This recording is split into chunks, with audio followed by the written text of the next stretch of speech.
Anyone who gets hit by a bear in the neighborhood, call Joe Murray. I happen to trust Joe Murray. First time I ever met Joe Murray was at a Hooters. Commit 98.5 The Sports Hub. I'm Joe Murray with you tonight until 11 o'clock. What a day. Where do we even start? You know how many times I put up a show draft for this show tonight? And it kept changing. More breaking news after breaking news after breaking news. They wore the thing out. And who knows? We may get more tonight as NHL free agency has begun. There's a ton of Celtics news as well. Red Sox are off tonight. And, well, Patriots taking a little bit of a backseat with all the news that is happening. And you can react to it all right here on 98.5 The Sports Hub, and the phone number 617-779-0985. We're on YouTube. What's up, YouTube fam? I see you guys already in there tonight. You can chat into the show, and we read the chats, everybody. So certainly get in there. But where do we start? I think the news of the day is that the Boston Celtics continue to give out extensions. Jason Tatum got his extension today, Supermax. The Celtics' first team in history with two Supermax players, making a combined $600 million. That's a lot of money. And while they're at it, the Celtics announced today that the team is for sale.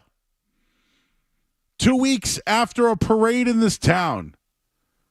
2 weeks after talking about parades and how money doesn't matter. And, you know, that's what we're here for. We're not about the money. We're about parades. The team's for sale. What's the reason behind it? Is this a good thing? The Celtics have good ownership here in town. Who's next? Could it be Steve Pagliuca? Could it be outside of that? Could it be some other billionaire that wants to get into the NBA? Right now, the Celtics are spending without a worry. Derek White re-signed today to an extension. Xavier Tillman, an extension. Sam Hauser could be next. The team's not afraid to spend when the team currently is for sale. We'll certainly get into that, but Celtics majority owner today, Whit Grousbeck, the managing board ownership group, expects to sell a majority interest beginning in early 2024 or 25, the balance closing in 28, with Grousbeck to remain as the governor of the team until the second closing in 2028. So you at least know that Whit Grousbeck will be the face of the franchise until 2028, but who is it getting sold to? What are the details involved? It's surprising. Whit Grousbeck has joked about getting calls from people who want to buy the team. He said they're not for sale. Literally 2 weeks ago, said not for sale, and now the sign is up. The sign is up, the for sale sign, which, by the way, the Celtics should be the most expensive franchise in sports. They should be. With everything happening in the NBA, with the media rights deals, right? The money. The end of Jason Tatum's contract is a $71 million a year contract. That's where the NBA is headed. And the taxes. If you want to be good and you want to compete, you want to repeat, you'll have to pay the tax. It's going to be somewhere over $300 million in the 2025 season. And I wonder now if the time is right to get out. Is now the time to get out? So the Celtics continue to spend. It's no longer their money. It is now for sale. Your thoughts on that at 617-779-0985. And lost in all of this was NHL free agency today, where the Boston Bruins got the two best players at their position, and they paid for it as well. Elias Lindholm comes in, 7-year contract. Right? Zadorov comes in, 6-year contract. Certainly upgrades. Lindholm, a premium target. Zadorov gives them a lot of back-end leverage when it comes to contracts, but also he's physical. And just looking at it, Don Sweeney and Cam Neely, are they desperate? Did they go all in? Did they not care about who will deal with these contracts in 6 or 7 years? Things are good in that building right now. Let's not forget who owns that building. The Jacobs. Right? The Bruins spent today. They potentially improved. But what's the long term for the Bruins? I know we only care about this season. And will they be a better team? And are they in the mix? They did spend the money. They found the areas that they needed to improve on in free agency. They still have money to re-sign Jeremy Swayman to a long-term extension. They still have it. But I think about the Bruins, and I think about who their biggest tenant is and what the future of that sale means to them. They're spending today. But when you look at 6 and 7 year contracts, what will that mean for the Bruins when their tenant is for sale and potentially may find their own arena? So much on the table today. We'll start it there at 617-779-0985. We'll look into the contract that is Jason Tatum's. Also, Derek White extended. Some news just came over a little while ago regarding Xavier Tillman. We'll get you caught up on that. And once again, the phone number, 617-779-0985. Skaz is back. We got Christina here tonight, and we're on the sports up until 11 o'clock and on YouTube. I'm Joe Murray here on 98.5 The Sports Hub. Don't go anywhere. There's more Joe Murray. More Joe Murray.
Elon Musk be like, hey, I got $10 billion. I don't think he knows if a basketball is blown up or stuffed. $20 billion. Come on, it's not for sale.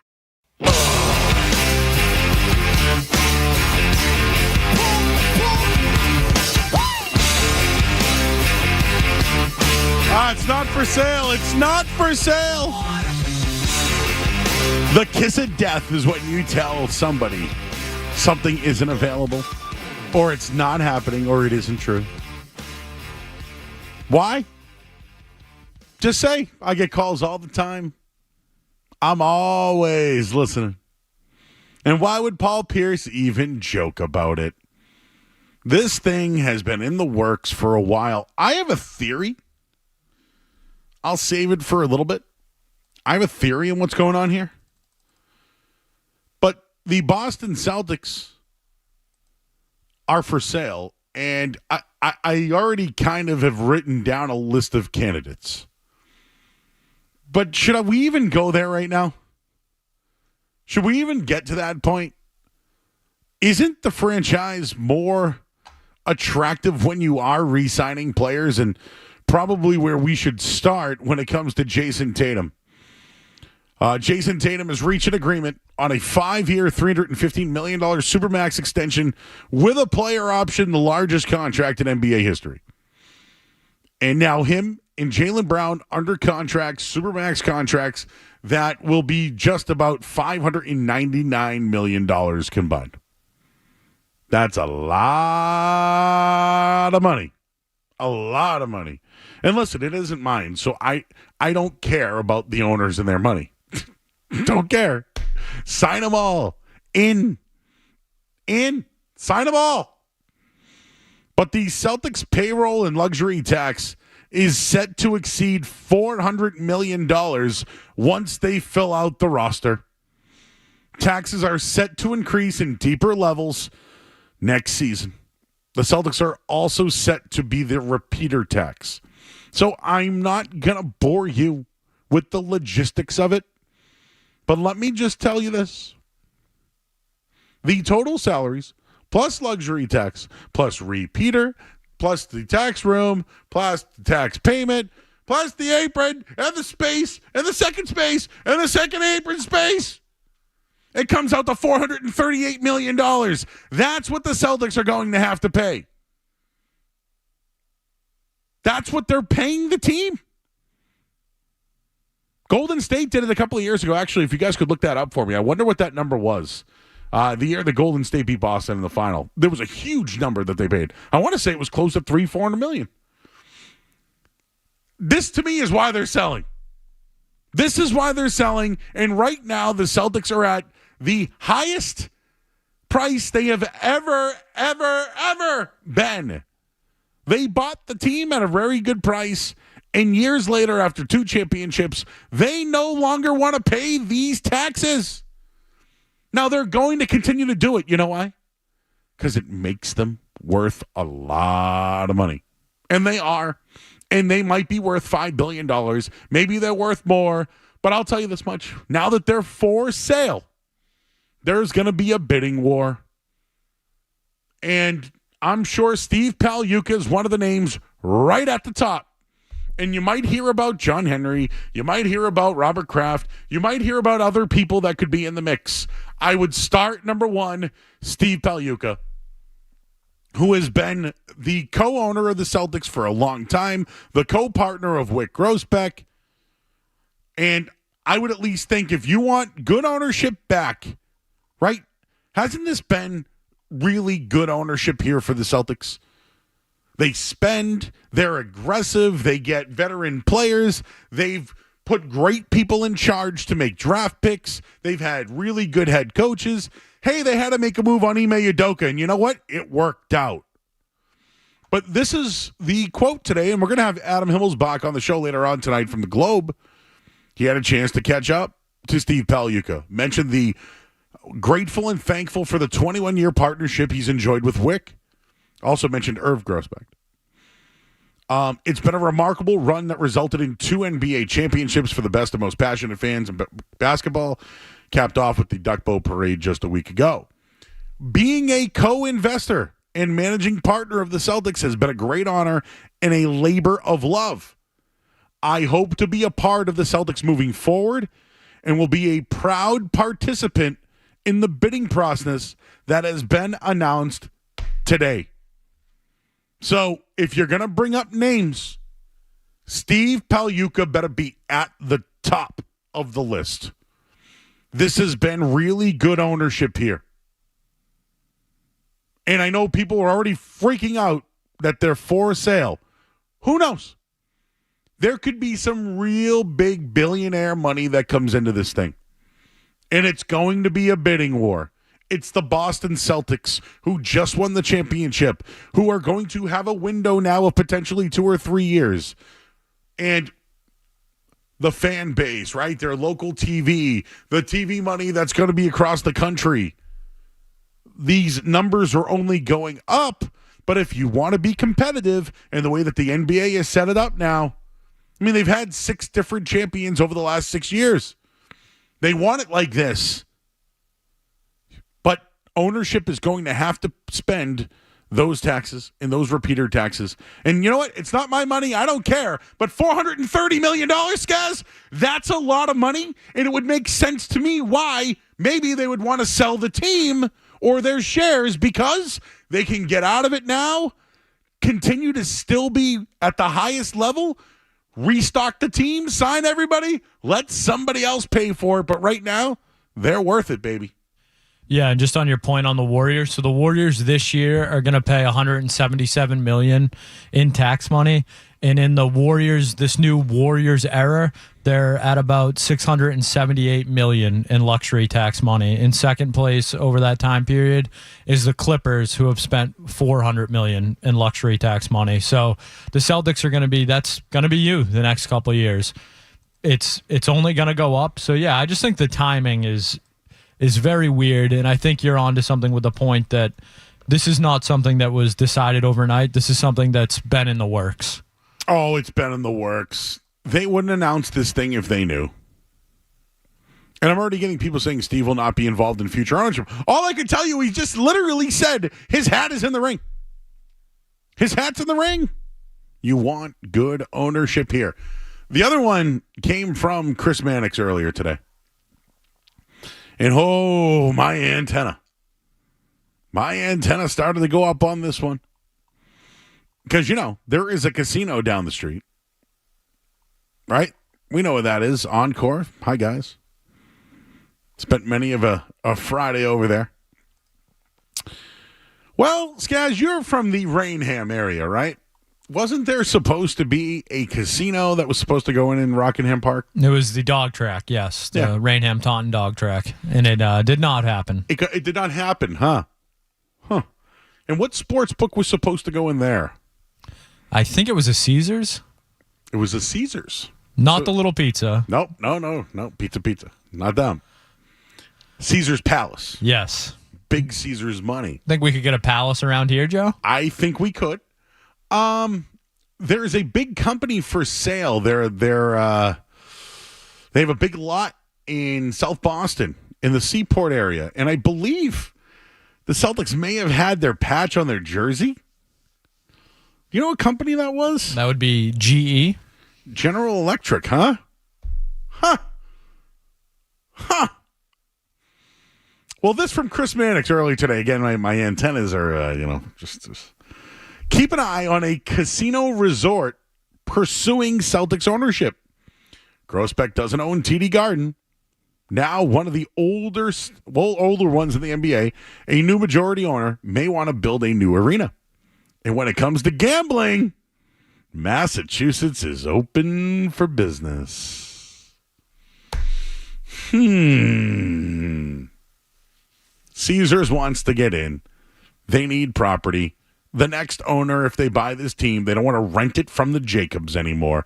It would become more lucrative to buy land in the city of Boston. They've been trying to do it for a soccer field. How's that working? Well, how about the Boston Celtics? How about that? In the Seaport with a giant casino called Caesars. I can feel it happening. I can see it already. There's a lot of pieces to this. And the casino money, it's real. It's real. There have been plenty of billionaires trying to become, or at least trying to be owners in the NBA. The Golden State Warriors were up for a bid a couple of years ago, and they settled on a buyer. Could some of those guys that were left out now be in the mix? I'm just going to bring up WWE for a second, who's in town tonight. So a lot of my friends driving in tonight to the Garden. WWE was purchased from Endeavor, which now owns UFC. And there's a lot of money there. A lot of money. And I would look outside of just guys who own franchises or people who own sports teams.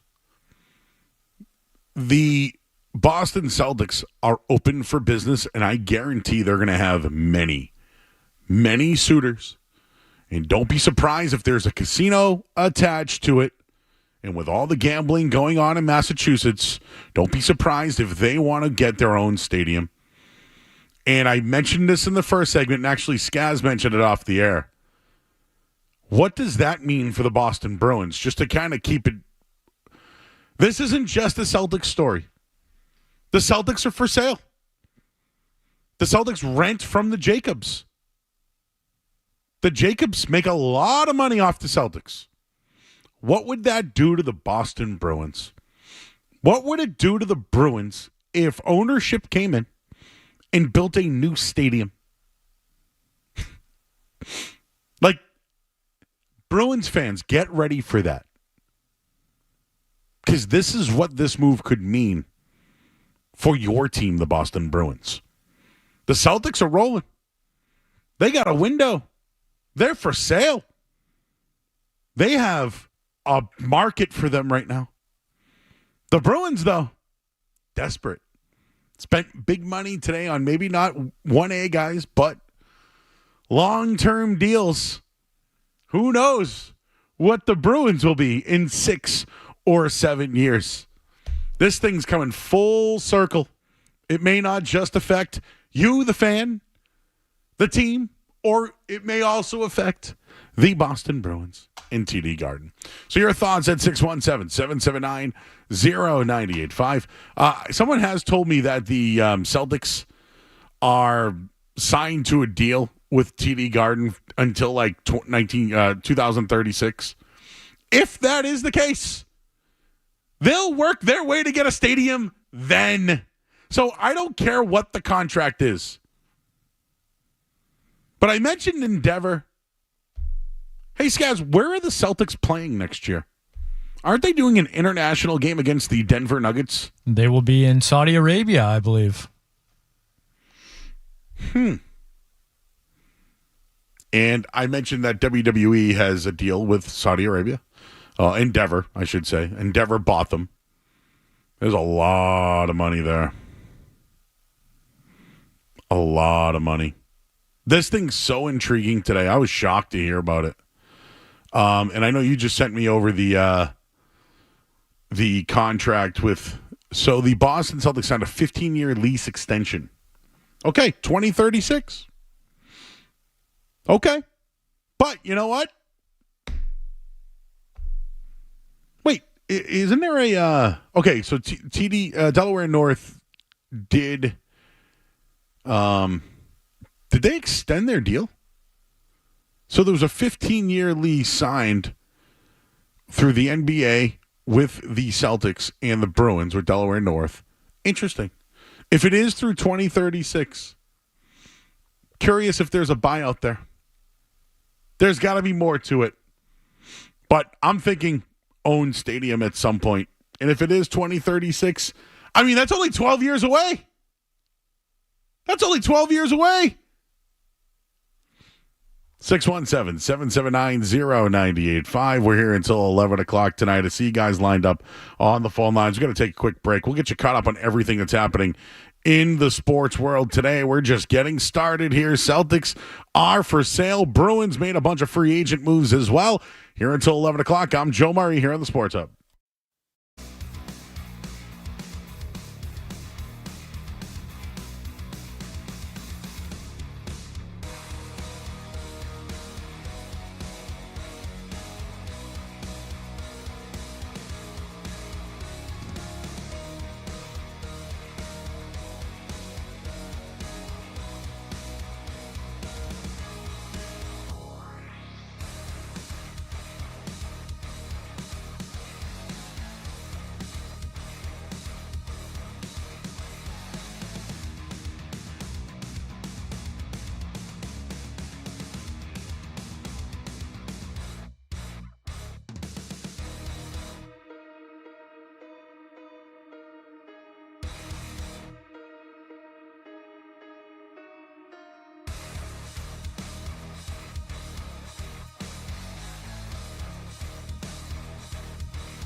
Salty Grandpa, Prince Humperdinck, Einbein, J. Buck, Ali Foley's in there.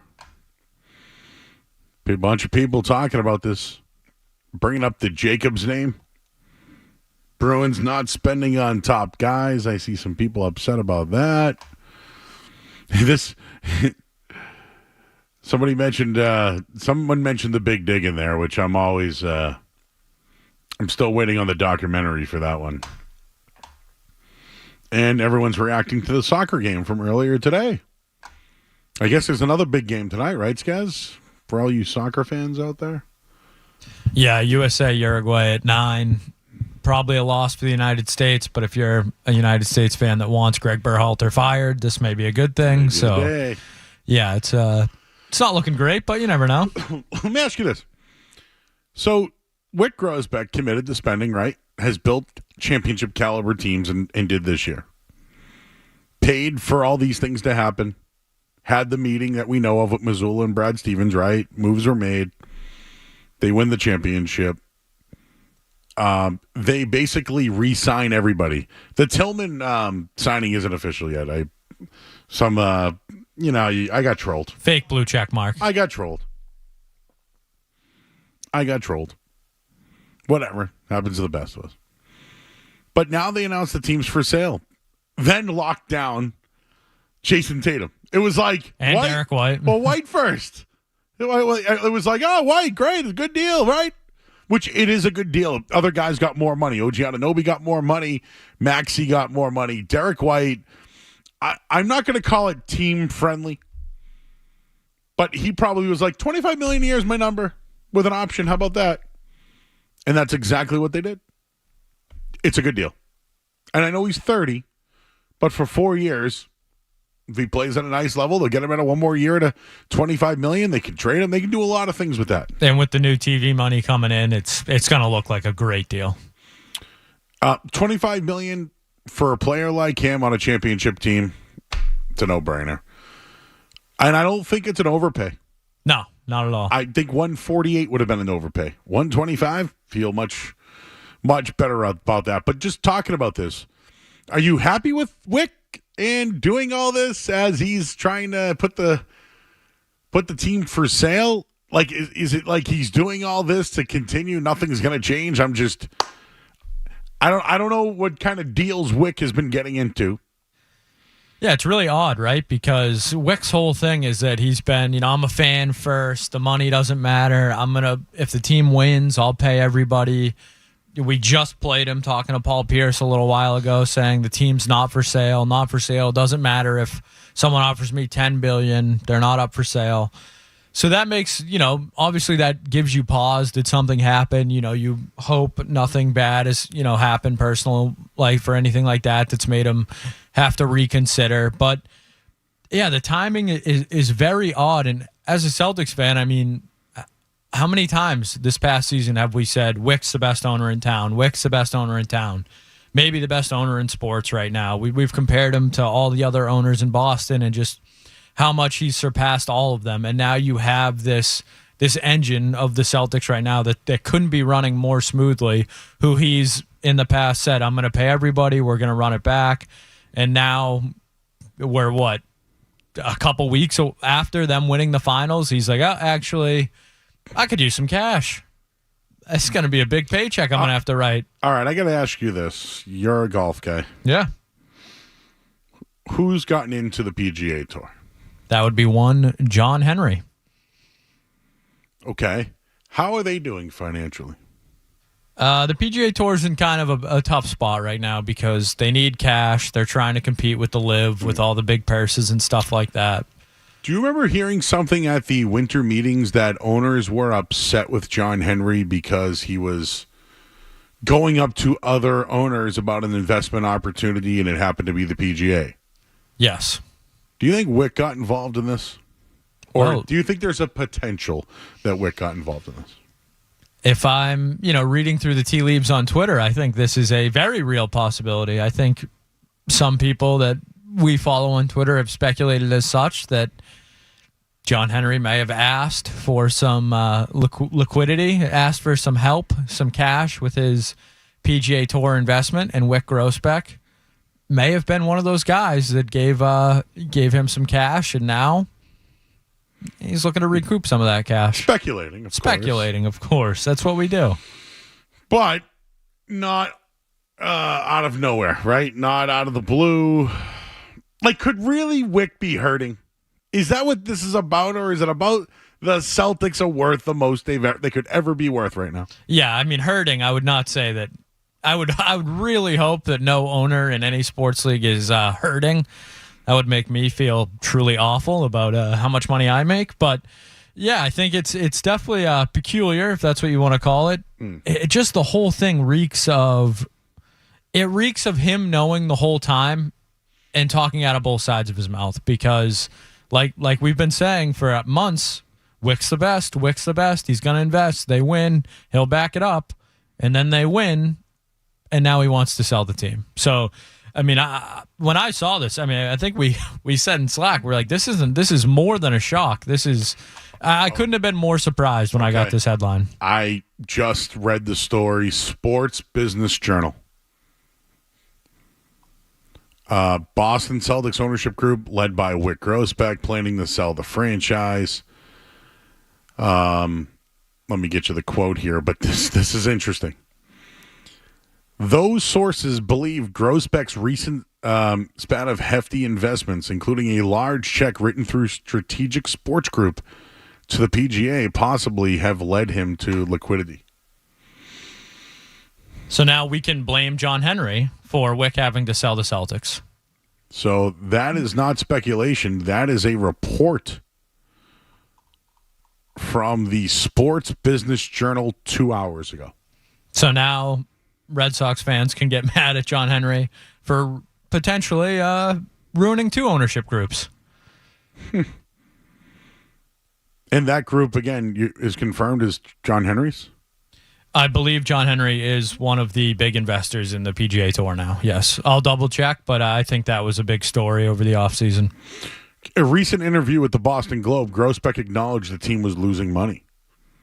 But he said that we're unconcerned by that. Your thoughts at 617-779-0985. This is a very interesting story. We got to keep our eyes on this one. And here I am. Fenway Sports Group lands a $3 billion deal with PGA, boosting billionaire John Henry Sports Empire. This was, and I'm trying to find the date, January 31st, 2024. So John Henry expanded his booming sports portfolio. Fenway Sports Group, the owner of the Red Sox, struck a $3 billion partnership with the PGA Tour. Does it mention Grousbeck in here? But just reading the tea leaves here, Sports Business Journal is mentioning that maybe Wick got involved in this deal. Your thoughts at 617-779-0985. Benny's in Oxford. Benny. Hey, what's going on, fellas? Don't worry about it. I'm going to scrap up some change and, get myself in on this bid. See what I can scrap up around here. I guess if John Henry and the Fenway Sports Group is going to be involved, I guess it'd be happier, on this side of it, forcing Wick to sell instead of them in bids to purchase the Celtics, because if they became owners, I'd probably switch over to get SGA jerseys. It is crazy news to kind of pop up out of nowhere, especially after winning the championship 2 weeks ago. But whatever. My whole thing is this report. Did he spend money with John Henry and it's not working out? And that's why they has to sell his shares? That'd be a bad look. Overall. You're an owner and you're doing that. I'm just reading from the Sports Business Journal right now. Yeah, I'd have to look into it. I haven't read it too much. What was I going to talk about? The Celtics signings, I'm happy with their offseason so far. Just nothing too crazy, everything we've expected. I know you probably talk about it later, but I wanted to see with the Bruins signings. I know you're not talking about the Bruins too much, but, again, I'll wait to hear you talk about it more later. Are you still on board with McAvoy for Draisaitl after our signings today, or are you comfortable spending close to $30 million on our goaltender and three defensemen? Unfortunately, it's July 1st, so there's a full no-trade clause on McAvoy. Oh, that sucks. But Lindholm can go. Yeah, one of them. What's that? If we signed Swayman to $7-8 million a year, that's going to put us near $30 million for the goalie. They have $7.8 million remaining. Yeah, I think that's just too much money and 3 defensemen and the goalie. Agree with you, bro. Appreciate you. Someone after the finals, Wick made a weird comment in an interview, something along the lines of the Celtics are very expensive to maintain. They actually lose money every year on them, followed up by what wasn't money, and it was about championships. Yes, we read that story for you. This is very interesting. Why potential sale of Boston Celtics could be coming at opportune time. Tom Friend wrote this. Sports Business Journal. And link some of the stuff that was mentioned back in the Globe.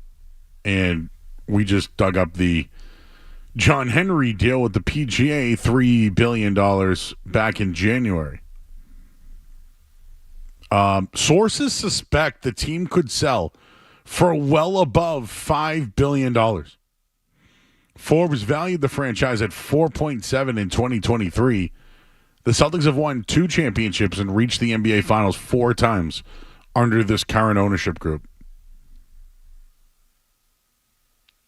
And a source in the article says, I look at this and say, this is the most rational thing I've ever seen somebody do.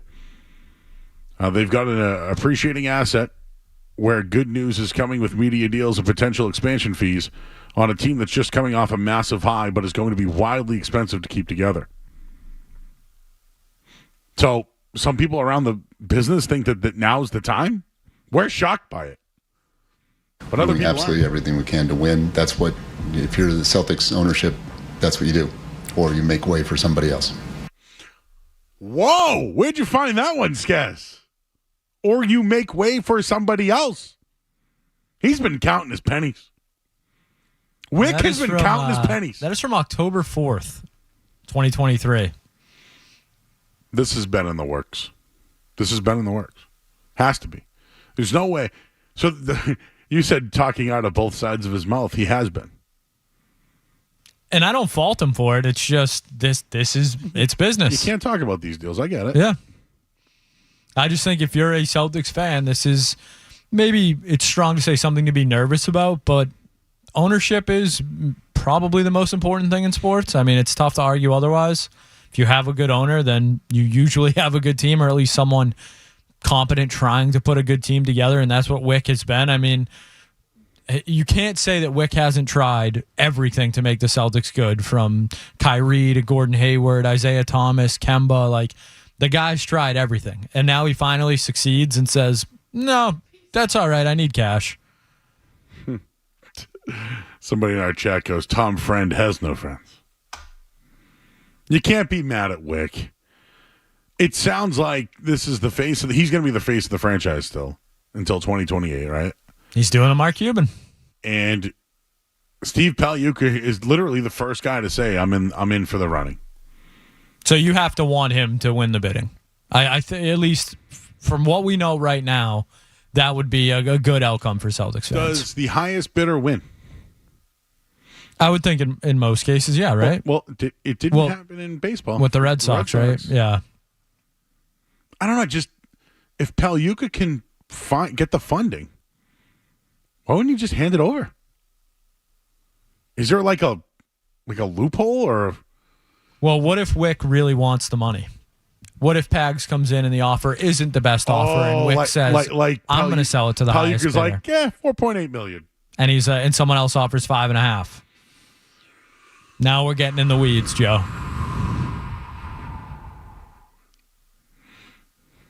Just when you think it's going to be a slow week. I'm not going to be here the rest after. Well, you're not going to be here the rest of the week. Man. Wick's been a really good owner. Great owner. Best in town? Last couple of years, for sure. Spends every year. That $400 million number, though. So what happens? Do all like the shareholders for the Celtics, they just pass it to him? Like, hey man, here you go. Here you go, Wick. $425 million. That's yours. You're the owner. Not everybody else. Just here you go, Wick. Maybe they ran up too much of a tab in Miami. Well, you're right. If I was an investor, an investor of the Celtics, and the tax comes around, do you think Wick is like, hey, it's $425 million? Everybody divided by pass the 50, hat, divided by 53. That would be $14.7 million from everybody. I'd be like, whoa. No, sir. That's your money. You pay that. Oh, the taxes have now become a problem. I don't want to do that. We are not doing money matters Joe math. We always hear about the millionaire tax when they sign free agents and stuff. Now we're getting the billionaires tax. Now we're getting billionaires tax. Owning the team. By the way, I saw the real number too. Somebody actually put this together. Yossi Goslin did this. I tried to have him on and I didn't hear from him. But yes, they pay a luxury tax, a total of the luxury tax, the luxury tax room, the repeater, and then the total salaries and luxury tax. It's $438 million on a $224 million salary. So the salary is $224, but they pay $438 on a billionaire tax and a repeat tax. How is that sustainable? The NBA did this. They did this to try to make it more competitive. Whew. More on this and the Bruins and whatever else you want to talk about until 11 o'clock tonight. I'm Joe Murray here on 98.5 The Sports Hub. More Joe Murray coming up on the Sports Hub.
you're being traded in the middle of the season, not knowing what your permanent home is going to be. I mean, did that affect your performance at all, do you think? Yeah. Obviously, definitely did, going into a season like that and, kind of uncertain what's going to happen. And then you kind of know after a little bit that, you're going to get traded, but you don't know when or where and so on. So, I mean, it definitely affected me more than I was hoping, but I'm glad now that that time is over and now I know for a long time where I'm going to be and so on. So it's exciting.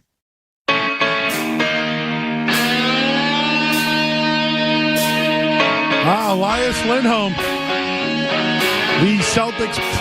the Bruins' premier target in free agency. Spoke a little bit today, and as you heard there, when it comes to Lindholm, 7 years, $7.75 million. And as soon as the Bruins came into the picture, it was an easy decision for me, he says. Looking at their playoff series against Boston, they're pretty much right there. So players around the league feel like Boston's close. These were the two names linked Sunday, at least. I know Shea was one of them that was connected to them last week, but I think Fluto had this in his plan. And Zadorov came up as the next guy in $5 million a year. And just looking at him, he's a big boy. And I think the Celtics I think the Bruins got slower today. I have the Celtics on my mind from this whole sale. I can't stop thinking about the sale. But when it comes to the Bruins, they got slower. They're big. They drafted big guys. Like, they want to be more physical. And I just look at the team and what they did today. Lindholm, Zadorov in. And who's out? They lost. They didn't retain anybody. Forward out at 1.25. DeBrusk out at $7 and $5.5 million. Don't want to pay 7 years for Jake DeBrusk. I am sorry. I don't even apologize for that. Danton Heinen, $2.25 million, made $775,000 last year. Nope. And the Chicago Blackhawks have a bunch of former Bruins on their team. Literally. Well, they signed Maroon today. But Bertuzzi, what was that all about? Him last year taking the 1 year deal and then getting the 5 year. Did it work out for him in the long run? What's he getting? He got $4 million last year, right? And then 5.5 a year over 4 years.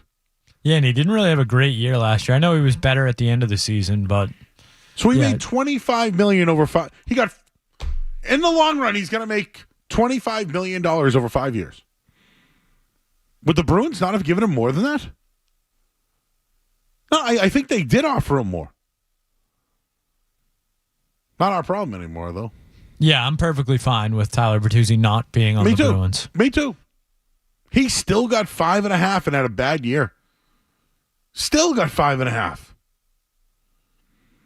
The money that went around in the NHL today. Whew. Nashville was making moves left and right. Smashville. Barry Trotz. Well, they got Shea, Stamkos, and who was the other? Marchessault. Yeah. There's a big three right there for you.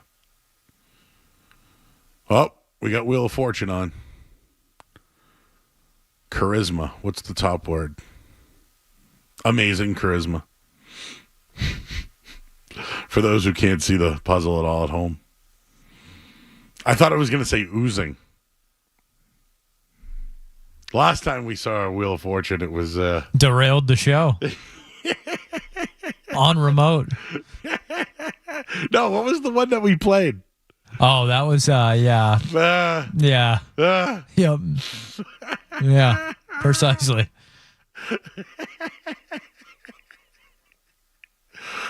Oh, it's just, that's why the show still goes, man. That's why it's still a hit. All right, we got to get to the headlines here. I'm Joe Murray, listening to 98.5 The Sports Hub. From the Town Fair Tire Studios, relatable, What? Reliable. And even relentless at times. We're doing it live. This is Boston's home for sports. WBC FM and HD Boston 98.5. The Sports Hub. A Beasley Media Group station. Sports Hub headlines. All right. What didn't happen today? You know what did? The Celtics are for sale. They are for sale. Worth a lot of money, too. Derek White got an extension, 4 years, $126 million with a player option. Paul George, he's going to the 76ers. Klay Thompson to the Mavs, 3 years, $50 million. And Isaiah Hartenstein, well, he's going to Oklahoma City. So they got Caruso and Hartenstein. Not a little bad pickup for Oklahoma City. Bruins signed Elias Lindholm, Nikita Zadorov. Lindholm, 7 years, 7.75. Zadorov got 6 years, $5 million. Max Jones, and let me make sure I say this name right. Riley Tufte. Tufte. Tufte? Tufte? Damn hockey names. Well, they have $7.8 million remaining. Headlines, they are brought to you by Awaken 180 Weight Loss. Don't put off losing weight this summer. Reach your goal during the easiest season for weight loss. Awaken 180, the official weight loss program of summer. I'm Joe Murray. Your next update in 30 minutes. If you've got the app, you've got Toucher and Hardy to wake you up no matter where you are. Or who may or may not have been to jail. Get the app. The 98.5 The Sports Hub app.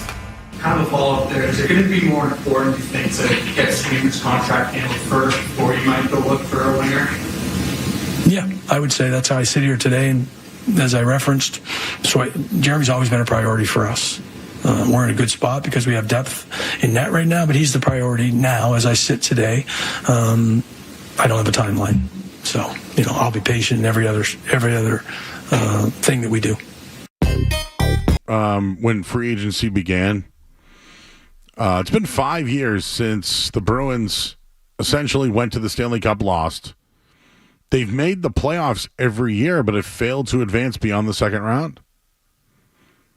And I don't really know what progress the organization's going to, like where are they going? But Charlie Jacobs stood behind Don Sweeney and Cam Neely and believes that these are the guys that can get the team over the hump. His quote back in free agency was, "They have my utmost confidence." Jacob said during the press conference, "We feel like we haven't necessarily found our ceiling yet in terms of opportunity of this team. They believe that the team can find their ceiling, and hence they have my confidence, and therefore no change.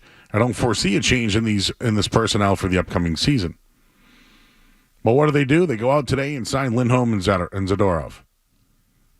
And I'm starting to wonder about Jim Montgomery's future. He's back, but would he have been back if they lost to Toronto? I'd say no. But is the reason why they're going out and acquiring two of the top players at the position and position of need because it's go time? It's go time right now. I'm okay with the moves. Are they a better team today, though? I'd question that. No Allmark, that's a loss. Not having a top right winger. Like when you look at this team right now, they're pretty set. They're pretty set, but I think they still need a score. And if you just go around, I think Zacha moves the wing now. I think Zacha goes to your first line wing with Lindholm and Pastrnak. I think you keep Coyle and Marchand together, but I think they got a hole on that right side. I think Patra, Frederick, and Geeky are probably your third line. And then you have a mix of Brazeau, Beecher, Kastelik, Jones, whoever you want there on your fourth line. Today it was linked potentially that Fabian Lysell could see some time there. Is it time to take the training wheels off of him? Can he be a playmaker on Brad Marchand's line with Charlie Coyle? Do they move another center up and move Coyle back to wing? There's a hole there. They have a hole. McAvoy, Lindholm, Zadorov, Carlo, Lowry, Peak, Wotherspoon. They're pretty set there. That Lindholm at $6.5 million is screaming to me. Carlo, 3 more years at $4 million? There's a lot of money tied into that defense. You got $3 million into your backup goalie, and they still have not signed Swayman with $7.8 million remaining. And you know what they did to him this week? They gave him a qualifying offer. They still said it's the most important priority of the offseason, yet he's still not signed, and they're offering him qualifying offers. Isn't this the thing that pissed him off last year? Wasn't this the one thing he was upset about, was going to arbitration again? They don't want to give him 8 years, $8 million? That's the report out there, or at least it's been leaked. Are they really going to go to arbitration with this guy again? I still think they're going to come up to a deal, but why isn't it done? I thought last year during the playoffs it was done. Wasn't it reported? Hearing 8-8. Hearing 8-8 for Swayman. Why isn't it done? They make 2 big moves today. Spend $13 million. They spent more than that. The question on Wheel of Fortune right now is Travis and Jason Kelce, but I'm not sure why they're spinning the wheel. Anyways, they have no right wing on the second line. Is it Fabian Lysell? Is that the guy? I'll be sold it. You could sell it on me. But is the team better now than they were a year ago? I think they're stronger. I think they're bigger. They're slower. No doubt about it. They're slow. Who's the fastest guy on the team right now, if you were looking at it? Patra? Pastrnak? They're slow, bro. They are slow and big. They even drafted a kid, Letourneau, who's 6'7" and is a center. They are going big or they're going home. And I'm telling you, they're all back for this year. Montgomery's back, Sweeney, Neely. It works, right?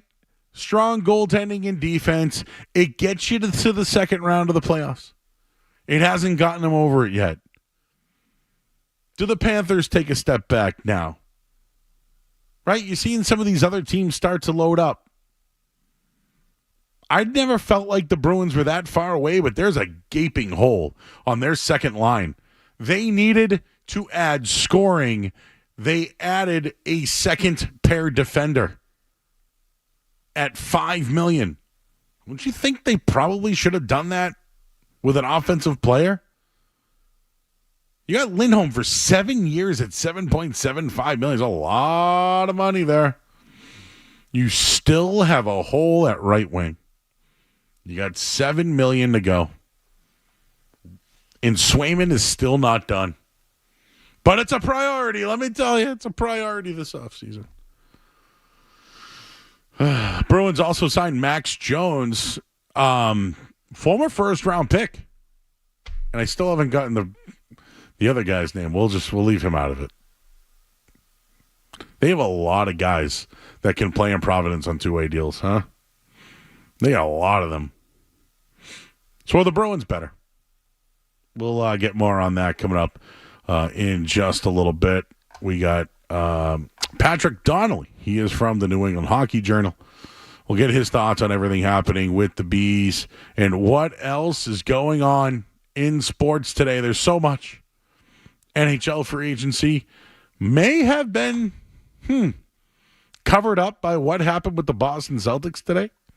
Certainly it did for the Bruins. I wonder how they feel about that. So the Bees make 2 big signings today. We'll talk with Patrick Donnelly coming up next. I'm Joe Murray here on 98.5 The Sports Hub. Don't go anywhere. There's more.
98.5 The Sports Hub. All right, back here at 98.5 The Sports Hub. I'm Joe Murray. What a sports day it was. I was all ready to start Bruins, and then Celtic stuff happened, and then more. Any of their free agents, some going to Chicago, a bunch of former players are on Chicago, and then the rest of the free agents went to Vancouver, while 2 players from Vancouver go to the Bruins. Oh, there's a lot going on there. So I figured we need to get this all out and get to the bottom of this, because there's been a lot of moves today. Let's go to the Volkswagen Dealers Expert Hotline right now. Welcome in Patrick Donnelly. He is from the New England Hockey Journal. Patrick, what happened today? Were you surprised of the moves? Zadorov, just looking at some of these, Elias Lindholm, just some of these other moves that they made as well. 2 biggest names on the board. Bruins got them. Are you in or out on the moves today? I'm in. It's a little jarring just because, they haven't had this much money to, really be in the mix on July 1st the last couple of years. Aside from, last year they made a bunch of small signings and stuff, but they haven't really taken big swings in a while, it feels like.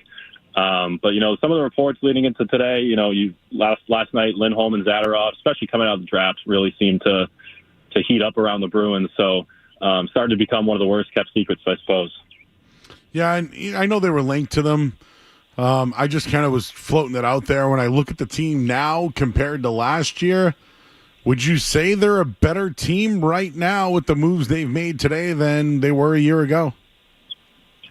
I think it's tough to say a clear yes. They don't have a bona fide replacement for Jake DeBrusk, and, whatever you think of DeBrusk, like the consistency issues and all that, you're probably going to get 20 goals and all that. Good two-way play out of him. He's really come along in that area.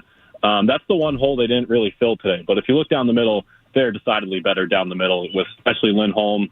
Probably lets everyone settle back into a normal role, whether Patrick comes back and he's ready to be number 2, and, Coyle maybe slides back down to 3 or vice versa, and you're able to move Pavel Zacha to the wing, where I probably think he's best suited. You're definitely much better down the middle, kind of sets everyone into their proper roles. And on defense, Zadorov gives you a lot of flexibility, whether you want to put him on the third pair with Andrew Peak and really just have a couple of guys going crazy out there. That would be a really physical pairing.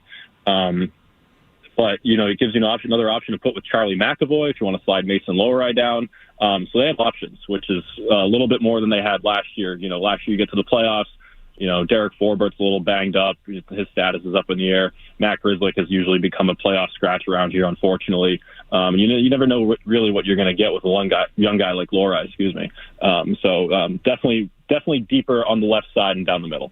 Well, when it comes to Zadorov, is it Zadorov or Zadorov? I've heard it 5 different ways. I want to call him Big Z, but he doesn't want to be called that, he said.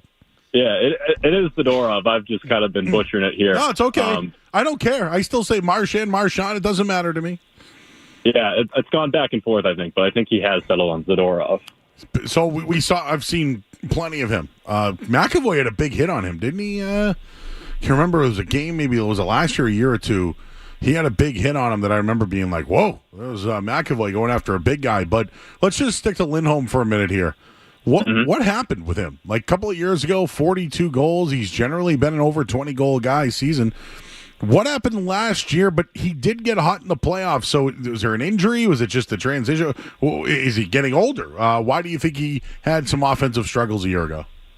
Yeah, with Calgary, the 42-goal season, that was with Johnny Gaudreau and Matt Tkachuk, and you bring him back to the Bruins, where you could put him with Marchand and Pastrnak or either or, and you hope that bodes well for a guy who's proven he can produce with superstars next to him. But you look at last year, it was a weird season. There was trade speculation all around him. He goes to Vancouver. It never really felt like it was the best fit for him.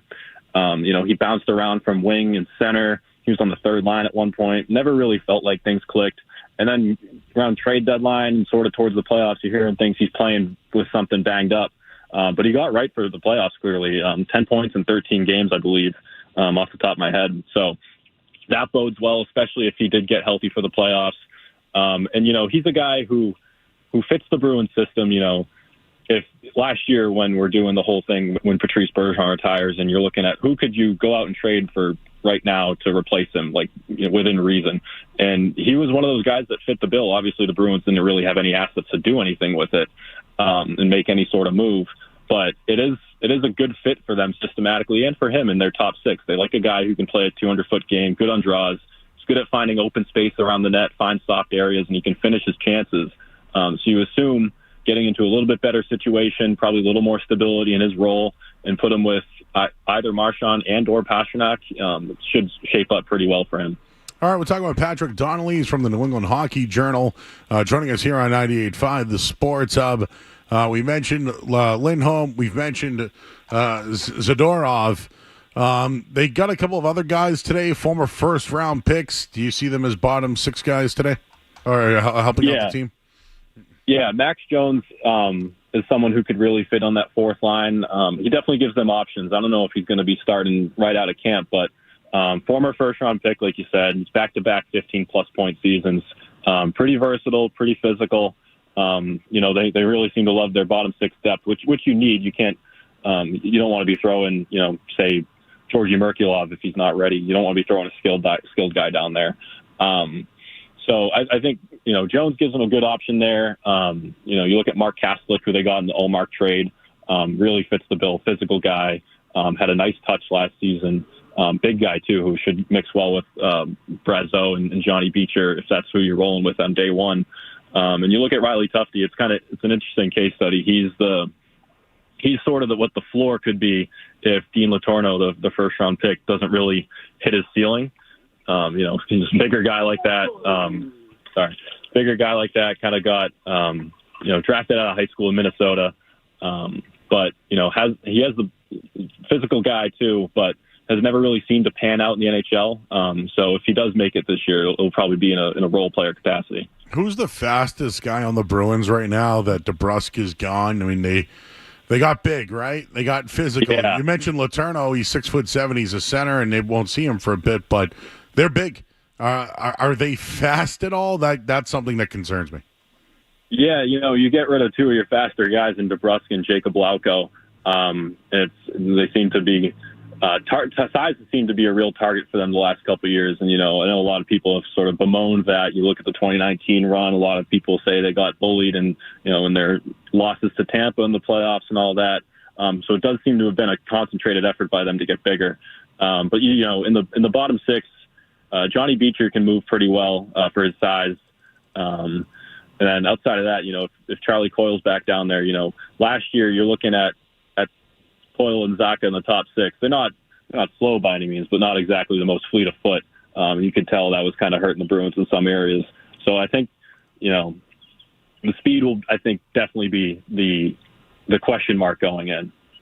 Yeah, I that's one thing I look at is they're big, but are they fast? And that brings up that hole that's at right wing on the second line there. Fabian Lysel's a name that got brought up. Is he ready for big time? I know Georgi Merkulov is a guy you mentioned as well. Are one of these guys ready to go, and do you think they're done? Could there be another internal move with somebody going out like a Lindholm or someone like that? Yeah, Lysel's really interesting. He's had some really good progress the last couple of years, then some injuries or just kind of hitting a wall. 2 seasons ago, he said that was sort of, adjusting to the program. He hit a wall midway through the season and never really found his footing after that. You never want to give up on a guy too early, but it feels harsh to call it a make or break year for him. But first round pick, and it was only 3 years ago, so maybe we are getting a little ahead of our skis. But that is the expectation, I suppose, for a skilled player of his ilk coming out of the first round. If you get to training camp and he proves he's ready to kind of take over that number 2 right wing spot, that would be the dream scenario for the Bruins because it's a cheap contract. He's homegrown. You can hypothetically just throw him right in there. But it all comes down to, if he's ready to handle NHL minutes and NHL physicality. That's sort of been the thing so far with him where really good shot, really good hands, cerebral player. He has the skill, but it's been, and unafraid to play in the middle of the ice too, but sort of needs to pick and choose his spots better. That was sort of what they talked about that last off season with him, where going into last offseason, he suffered a concussion, got rocked by a pretty dirty hit, but needs to learn to keep himself out of harm's way at the same time, as much as you love the courageousness to get into the scoring areas. All right, final one. What is the deal with Jeremy Swayman? They have $7.8 million now after today. He's been linked at least to an 8-year, $8 million contract. They picked up they made him a restricted offer. So what's next? Are they going to play that game with him now and piss him off again, or do you think there's something in the works for this guy? It would be really unfortunate for Jeremy Swayman to get to arbitration again. He he harped on it all last year, how much that experience sucked for him. And, it would for anybody. I couldn't imagine going through that. But that would really probably leave a sour taste in everybody's mouth if they did that again. I'd imagine, when the dust clears a little bit from the mad dash that was today, that'll become a priority for them. I'm sure it already is. The reports over the weekend of, not a lot of progress being made isn't exactly encouraging. But, you look at, I think it's Cap Friendly has him at $7.8 million left. I think Bruins Cap Space on Twitter has him around 10 or 11 million left. So they do have the flexibility, and whatever the final cap space number ends up being, you can imagine most of that goes to Jeremy Swayman. Maybe that leaves them a little bit to do something else at that winger spot. Maybe you find a guy like Cam Atkinson on short money or Jeff Skinner, depending on what his market is.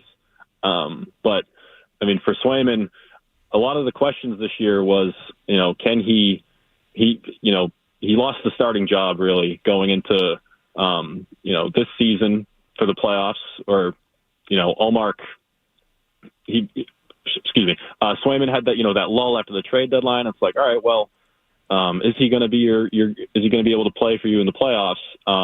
Because, his rookie year you come up against Carolina, he's playing well, has a trade deadline lull, and then ends up being Ullmark in the first round against Carolina. So can he be your guy in the playoffs? He proved that this year and kind of massaged those fears. So I think he's ready for the big deal. It's just him and the Bruins coming together, which I'm confident will happen. I think cooler heads will prevail. They realize he's too important of a piece. Better. Nobody wants Orsillo hanging around. Right? They still believe it. They believe in him, man. Like, I don't know. Talk about someone who's fallen off, right? Yeah. I would say, there's nowhere to go but up for him. Last year, statistically, the worst goal in the NHL. And then you look at guys who come here, and they improve. Yaroslav Halak improved. Anton Khudobin improved. Linus Ullmark even, comes in as kind of a question mark as a starter and wins the Vezina. So I think goalie Bob has kind of proven that, something is different in the water when it comes to the goalies here. So I think he's a good bet for some sort of bounce back, but it is still puzzling that that's the contract they got back in the Ullmark trade. Even if it is 3 years or $3 million, the 4 years is a little tough. But if he can give you quality 1B and, Swayman gives you a good 50, 55 games, that'd be a pretty good scenario for them. All right. Appreciate you. What do you got going on in the background tonight? You got guys, what are you, hanging out at Lynshore Beach or something? No, I wish. Caught me getting into the car. I was going to do this before I headed home. No, but you go home, my man. We appreciate your time tonight, breaking down the Bruins and their moves today. And you're doing an excellent job over at New England Hockey Journal, man. So appreciate you. It's Patrick Donnelly, man. We'll catch up down the line, bud. Yeah, thank you, Joe. All right, Patrick Donnelly, everybody. Check him out. New England Hockey Journal does an excellent job over there. They cover everything. College, you name it, pros. They do it all there. So we'll take a quick break. We'll get you guys caught up on everything happening in the sports world. I'm Joe Murray here on the Sports Hub. Sports Hub headlines. The Celtics are for sale. Wick Grossback, in a statement today, says it's in regards to estate planning purposes. Steve Pagliuca says, well, he hopes to throw his hat in the ring and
today.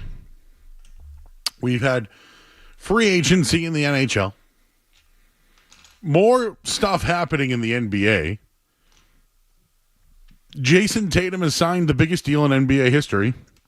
No surprise, but it happened after the Celtics announced they are selling the team. So the first Celtics move of the day was Derek White. Derek White's going to get a nice contract. Does a lot for this team. And he signs $125 million. He could have went to free agency and got more money. That's, I think, one thing people should realize. The extension breakdown goes 28, 30, 32, 34. So, is Derek White a $30 million player? No. He's not. But he was eligible for a big extension. He could have got it in free agency. They had control. They're signing him. I mean, they acquired him for Romeo Langford and a first-round pick. I would say that's a good deal. And White has been awesome since he's arrived. He averaged 15 points per game, 4 assists, 3 rebounds, almost a block and a steal per game. Shot 46% from the field, 39 from 3. And his defense to join Drew Holiday, one of the best backcourts in the NBA. He is 29 years old. I don't know if that means much, but he averaged almost 17 points a game in the playoffs. Very good. He's a very good player. He's a very big part of what the Celtics are doing, and they're continuing to roll. You know, it's funny, when they signed, I saw some photos of him smiling with his broken teeth. Looks like he got that fixed. Looks like they took care of that. But all this is happening while Wyc Grousbeck is planning to make the franchise available for sale. It's a massive development. One of the most valuable properties in all of sports. And the Forbes estimate, $4.7 billion. And it only could be going up for this year after winning a championship. One other thing, we've been talking about this all night long, and we're going to talk to Adam Himmelsbach from the Globe in a little bit. He's got a bunch of stuff that's coming out periodically regarding the Celtics and their sale. But this quote from earlier today has me thinking, could have John Henry asked Wyc Grousbeck to be a part of the PGA Tour that I believe was worth $3 billion, or agreed to a $3 billion agreement? In the Sports Business Journal reporting, sources believe Grousbeck's recent spate of hefty investments, including a large check written through the Strategic Sports Group to the PGA Tour, possibly have him in need of liquidity. Go figure. John Henry and his PGA could have something to do with this. Again, a report from the Sports Business Journal. This guy had no intention of selling. None. Paul Pierce made jokes about it. 2 weeks later, they're signing everyone, and then now they're starting to look at the tax from a couple of years. In 2025, they're going to have a $438 million tax they're going to have to pay for a repeat tax. They want to get out of this thing. It's worth over $5 billion. Steve Pagliuca says he wants to be a part of the mix and be a suitor. Who could be some of the other suitors? I got a list for you. I'm working on it. I'll have that for you before the end of the night. But Jason Tatum's back. Derek White's back. Drew Holiday signed right during the playoffs. Everyone's back. Luke Cornett's back. Sam Hauser's back. And you know what? They're talking to him about a 4-year, $78 million extension. They've given Sam Cassell the extension, right? They're extending everybody. The team is for sale. Skaz, can you play that quote again that you had earlier regarding Wyc Grousbeck talking about if it's not him, somebody else will. But basically, the Celtics are going to spend. The Celtics are going to be competitive. And if he can't, somebody else will. We're doing absolutely everything we can to win. That's what, if you're the Celtics ownership, that's what you do. Or you make way for somebody else. Nah. I bet there have been Easter eggs on this thing for a long time. Hell, there were Easter eggs on Bill Belichick dating a young girl for a long time. How about the roast? Everyone's roasting Rob Gronkowski. You know what he does? He mentions leaving on a Ring doorbell at a 24-year-old girl's house. That happened. We all laughed. Nobody knew. Ooh, this one, before and after. Tom Cruise control. I can't watch Wheel of Fortune while doing this show. Tom Cruise control. Get it? The Celtics are on cruise control when it comes to signing checks, because you know why? They won't be paying it. Somebody else will. Who will that someone else be? And Skaz, you said something off the air, man, that's blown my mind, so I'll let you say it. But if this report is true from the Sports Business Journal that Wyc Grousbeck gave money to John Henry for the Strategic Sports Group and the $3 billion deal they did with the PGA Tour, who would then be the potential buyer for the Celtics if that was the case?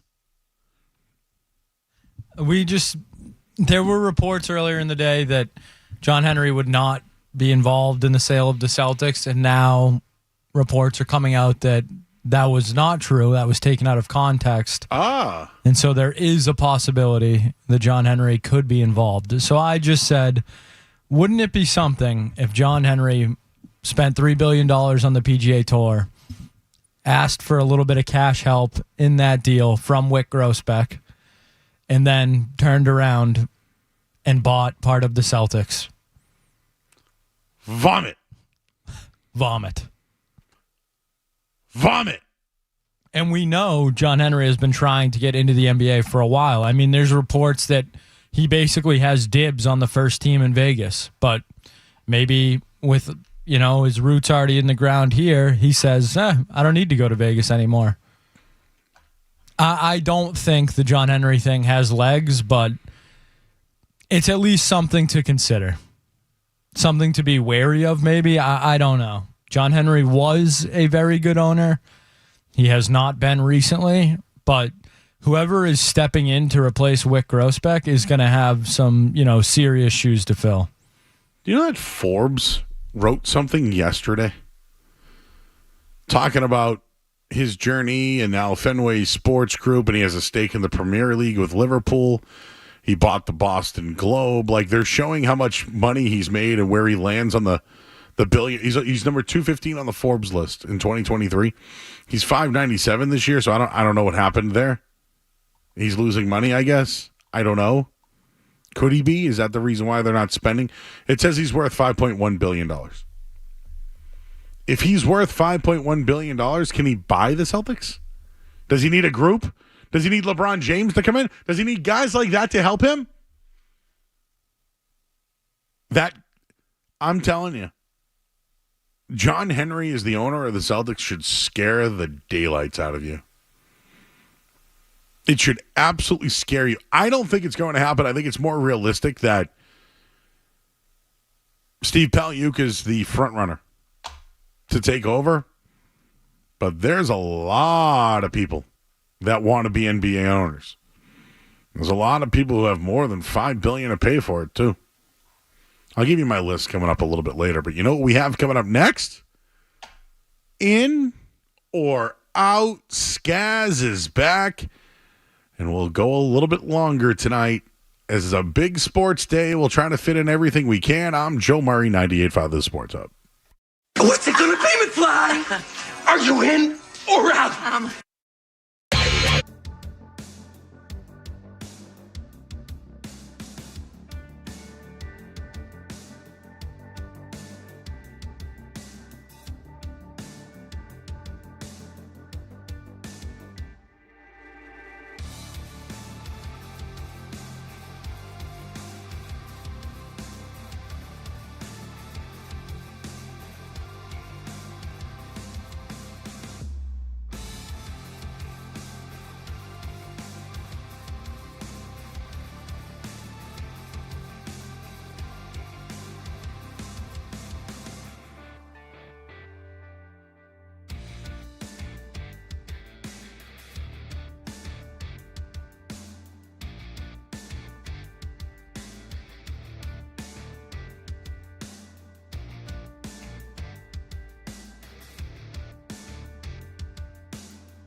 continue to sell. Are you surprised Wick didn't drop this story on like Friday the 5th after the holiday? Oh, this would have been a Joe Murray working on the 4th kind of thing. Yes, very reminiscent of one big Bruins trade. This would have, that today. Well, you know what's funny? When do people really take the time off? Is it Wednesday? You think? Yes. So yeah, because I'm working tonight, tomorrow, and then I'll be here on Wednesday. But will I really be here though? Like I'll physically be. I'll be decomposed. Decomposing. I had a good laugh about that over the weekend. Oh, you did? Yeah, I just randomly thought about it and was like, wonder if Joe's still decomposing right now. Do you know what I dropped this weekend? I'm 50-50 yes. You know what's funny? I dropped that as well this weekend. We're on the golf course, little scramble group trying to read putts. I'm like, 50-50 yes. What do you think I should use here? 5 or 6? 50-50 yes. 50 yes on the 5. Can't go wrong. Oh, well. I guess I'm in on the home run derby, but I won't watch it. All right, now we're going to head to the Joe Murray portion of In or Out, our Slack channel today, where Joe just drops in a couple words. No real story behind them, so I'm always interested in where these are going to go. Joe, you simply put in Tesla Cybertruck. So, Joe, are you in or out? I'm out on this thing. Hard agree there. It looks like a tank. And I know that it's supposed to have this like basic hard design. And I'm going to tell you, I watched this TikTok video of people throwing things at it. And nothing would happen to it. Which makes me think, okay, this thing's built tough. For all those situations you're in where bricks are being thrown at your car. Yeah. But then I read a story about how it got into an accident with a Toyota Corolla and it got damaged. Yes, Joe. I've also seen many a story about these things having their warranties voided if they go into a car wash. So, and I saw one of these for the first time in person recently and just giggled to myself. It is out. It looks like the DeLorean four-wheel drive. Like it. No, why would you do that to yourself? I would never do that to myself again. And so something I watched last night, I'm with Gordon Hayward now. And look where my lettuce is. Both. In the trash. In the trash. Go ahead. All right, Joe. We'll head to Walmart for this one. Walmart is introducing a new flavor of cup of noodles. And Joe, it fits right with In or Out tonight. Walmart is selling s'mores campfire ramen noodles and sauce. Joe, are you in or out? This deserves the emoji. Out! I don't want ramen noodles, all right? Ramen noodles reminds me of kids going to college. It smelled like it everywhere I went. It reminded me that you were poor because you couldn't eat. So you ate ramen. So now we're going to stick s'mores in a ramen? Out! Who wants to smell that? Who wants that? I don't...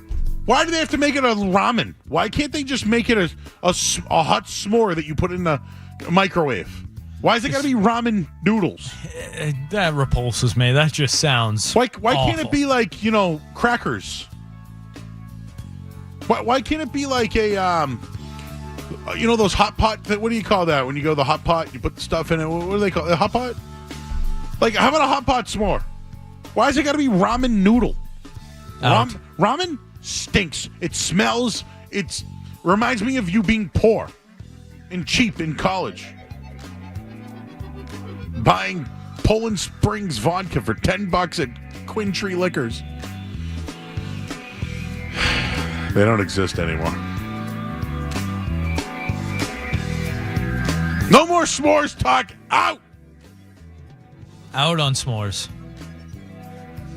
All right, Joe, we'll end with this one tonight. We mentioned, I believe, last week that Jalen Brunson and Tyrese Halliburton appeared in WWE. But apparently Knicks fans were a little worried for Jalen Brunson after he was seen shaking his hand that he injured in the regular season. So, Joe, are you in or out on Jalen Brunson potentially hurting himself in WWE? I'm going to say no because I just wanted to go under the radar. But you don't want these guys to say no. Yeah. Like Tom Thibodeau needs that. But I will tell you this. LA Knight and Jalen Brunson versus Tyrese Halliburton and Logan Paul. I'm in. WrestleMania? I'm in. Well, Joe, WWE is in Boston tonight, correct? Do you think we get any Celtics showing up at WWE tonight? Oh, who do you think is a wrestling fan on the Celtics? Luke Cornett. Luke Cornett? Luke Cornett. Ooh, Porzingis was wearing a belt. He was. He had surgery, though. Yeah. It's got to be Luke Cornett. Joe Mazzulla was at the UFC the other night. Give me Mazzulla out there. By the way, did you see the dude's head cut open? Oh, yeah. And then Pereira knocked the dude out. He was trying to still fight with a 3-inch gash on his forehead. No, I bet you, I wouldn't be shocked if we get a Celtic tonight. And, Mazzulla would be cool. Mazzulla would be good. Mazzulla would be really cool. Anybody else, though? Pritchard. Okay. Like none of the extended guys, right? No. Tatum, stay home. Derek White, stay home. Jordan Walsh? Al, stay home. There you go, Jordan Walsh. Jordan Walsh representing the Celtics tonight. Or like O'Shea Brissett's there. Hey, yeah, you do whatever you want with O'Shea. I don't have it on. I'm recording it. All my friends are there. I would imagine one voice of the Celtics is there. I would imagine that too. I'm blasted and swearing. And then all of a sudden I hear, yeah, chocolate hot dog flavored water. And I went, oh, God, no. So I was so in for 3 songs and was so out by one word to the point where I go, I was brainwashed by this man. Brainwashed. And although they rocked, and although I loved them, and although I rocked the red backwards hat, they sucked. And you know what? They Joey influenced. Durst. They had Joe Durst. And they influenced such bad music. But yet I saw them in, I forget what sanitarium tour I went to with Metallica, and they rocked live. But man, whenever I hear him sing, suck. But I was sold in 1999, let me tell you. And you know what popped up on my timeline? In or out in a proposal at a Limp Bizkit concert in the mud. That's going to be a hard no from me. Out! Who would do that? Bro, we proposed to break stuff. It's just one of those days when you don't want to wake up. Everything. I can't say the words anymore. There's nothing worse than hearing something you used to really be a fan of and realizing it just wasn't that good. I'm kind of like that with the Spice Girls. If you want to be my lover, you got to get with my friends. Like, back in the day, I was like, this is... Now I hear it. So get me, you better be... You know, like, now I'm like, no. No. No.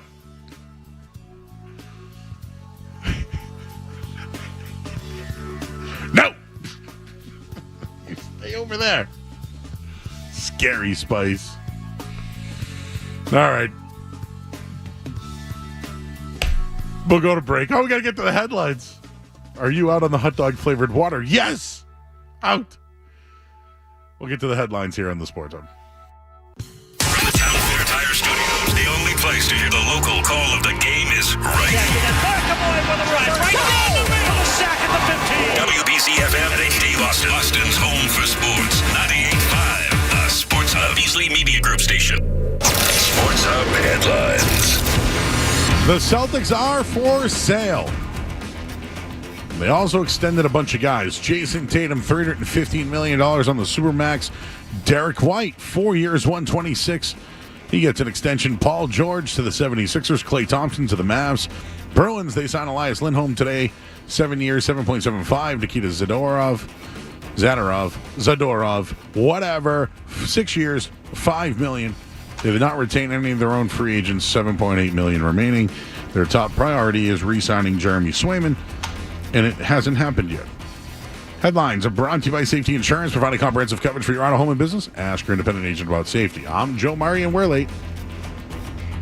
Start your day. Ooh, that's a good one. Work through your day. What's that thing we do at the end of the show? And end End your day. I'm not giving you an opinion. I don't know. Right here. 98.5. The Sport.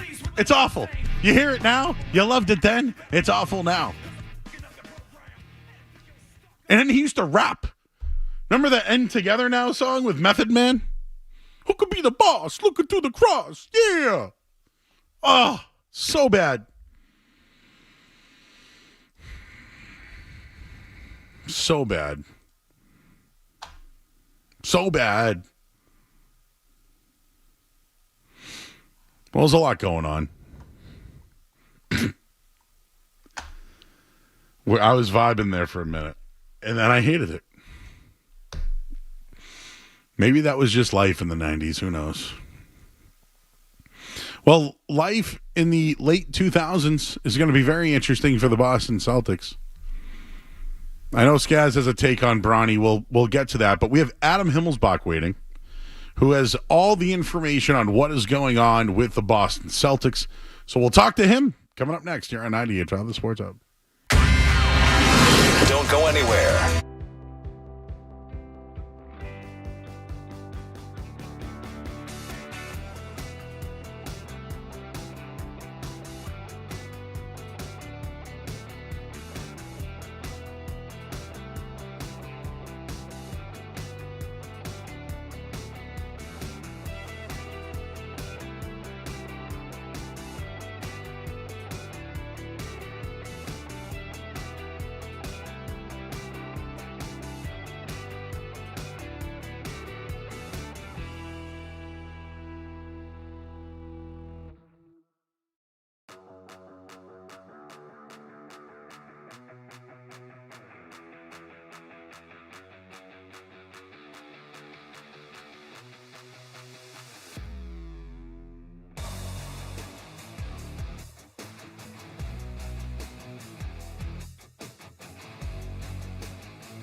All right, back here at 98.5 The Sports Hub. I'm Joe Murray. We're here tonight until 11 o'clock. Just what a news day here in the city of Boston. NHL free agency. Some big signings for the Celtics, and then the shocker that the Boston Celtics are for sale. And one of the guys that's been all over it, joining us now on the Volkswagen Dealers Expert Hotline, it's Adam Himmelsbach from the Boston Globe. And Adam, have you been sitting on this for a while, or is this something that came across the news desk today and you decided to report it? No, this is pretty sudden, and from talking to people around the situation, it was pretty sudden for pretty much everyone involved. You know, word, I guess, started to filter out a little bit at kind of the highest levels on Saturday, and then obviously here we are on Monday morning when the news really broke. So it happened all pretty swiftly as far as everyone in the organization was concerned. So the report was that Wyc Grousbeck's looking to sell his stake in the team, but it's not to include the rest of the entire investment group. Can you just kind of break that down on what is actually being sold? Is it the majority? Is it just Wyc's stake in it? And could potentially other investors currently be some new suitors to I guess, be in the mix for the next sale? Yeah, that part is all still pretty complicated from everyone I'm speaking to. There's no doubt, Wyc and the Grousbeck family are selling, and they made it pretty clear in the release that as part of basically estate planning. Wyc's father, Irving, who was the principal piece of the purchase 20 years ago, is 90 years. We're going to turn 90 later this month, and it's kind of family business type of thing. As I understand it, the group, the investment group, which includes Steve Pagliuca, Bob Epstein, and some others, basically has to sell as one. But there's paths to some of those minority owners kind of retaining their stake. And Steve Pagliuca put out a statement around 6 o'clock tonight saying, I'm interested in becoming majority owner, and I'm going to do everything I can to kind of put in a good bid and hopefully take that spot as the main owner of the Celtics. So there's a lot that has to unfold, a lot of uncertainty. This is all really fresh for everyone involved, but I'm sure it will start unfolding rather quickly. Yeah, we talked over NBA Finals week, and there were some jokes out there, right, about potentially people calling Wyc Grousbeck, and he's received multiple offers before, but his response has always been not for sale. So I ask you, why now? Why 2 weeks after a parade and winning a championship are they now up for sale? Yeah, I mean, really, that's the question only Wyc can answer. But yeah, we've had several interviews with him over the years, and that's always been his line. I'm not selling. He told one of our reporters about a month ago, he said, I get multiple calls every year, people looking to buy, and I basically say, nope, I'm good. Obviously, something changed, and I think it's probably twofold. I do think, like they mentioned in the release, I think this is a family matter. It's can become complicated with finances and everything, and it's kind of looking ahead to their future. I think the fact that the Celtics did win a title, Wyc made no secret for years. His line was, I'm going to do whatever it takes to win banner 18, and I'm not going to stop until I do. And he did. So I think that probably makes it a little easier. Maybe this is something they were thinking about a year ago. And you lose in the conference finals to the Heat, and it doesn't feel like it's time yet. Maybe they feel like this is the time for closure. And it is worth noting, in the Celtics release that was put out that Wyc wants to kind of basically stay in the mix till 2028. It said the first portion of the sale they hope to close either the end of 2024 or early 2025, and then the deal will not be fully completed in their wishes. Who knows what a buyer is going to want. But in Wyc's approach is to wait until 2028 to close it. So maybe that keeps him around a little longer. Obviously he looks at this team as the team that's already heavy favorites to repeat as champions next year. As you mentioned, had some nice signings today that this entire core is locked up for years to come.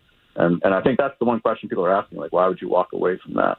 So maybe this route allows him to stick around a little longer to at least be a part of it. That was going to be a follow-up, was the parameters in place to stick around. Does the giant tax number in 2025 have anything to do, in your opinion, for the announcement of the Celtics selling the team? Yeah, it's hard to say. I'm not like a financial expert with this stuff, or nor would I pretend to be. But all I know is that the Wick and this group have said all along they're going to pay what it takes to build a champion, and they've done that. Whatever, year after year with these big contracts, these big extensions, they've never blinked, and there's never been any hesitancy. I know some people are kind of making jokes about they do these big signings and then he's getting out. I honestly don't think it's related to that at all. I think they just decided this is the right time for them to stand. Ultimately, it's selling a business. Like, people sell businesses. That's kind of how the world works. This just happens to be one of the most valuable and high-profile businesses around. All right, Adam Himmelsbach joining us here on 98.5 The Sports Hub. He's from the Boston Globe. Your colleague, Gary Washburn, had a little something. I know you tweeted it out regarding that this shouldn't disturb the Celtics' momentum, but if the ownership group led by Grossbeck wants out, it's their responsibility to keep the franchise in the best care. Certainly they're doing that. But one other note he mentioned was avoid the easy route of selling to the highest bidder. We know Steve Pagliuca has thrown his hat in the ring. Are you aware of anyone else, and could any other owners in town be in the mix? Yeah, I thought that was interesting. And Steve's statement that he put out was kind of a lengthy statement that concluded with him saying, I would like to essentially purchase the rest of this team. But he started off by just talking about the impact that this ownership group and this franchise have had in the city, when the success they've had as a basketball team, the impact they've had in the community. And I think that's kind of notable, kind of in reference to what Gary said. Like, he's somebody who has deep connections to the city already, has really deep connections to this franchise. From all indications, they have just a really good working relationship, Steve and Wick. So it would be logical as a succession plan. But like Matt said before, it is a business, and it remains to be seen what Steve's offer will be. He obviously made it clear he's going to make one, but what his offer will be and what the other ones will look like. And look, this is the Celtics. Like, this is one of the top franchises in professional sports that, by the way, just won a championship and is really on a path to win a couple of more if things kind of go the way they're hoping them to. All right, I got another one for you here, and I know you don't know, so we're just spitballing here, but the Sports Business Journal mentioned that Wick Grossbeck's recent and hefty investments, including a large check written to the Strategic Sports Group to the PGA Tour, possibly will have him in need of liquidity. That was also John Henry's group, who basically signed a $3 billion deal with the PGA. Have you heard anything? Is this the first time you're hearing about it? And could it have something to do with the, the out of nowhere sale for the Boston Celtics?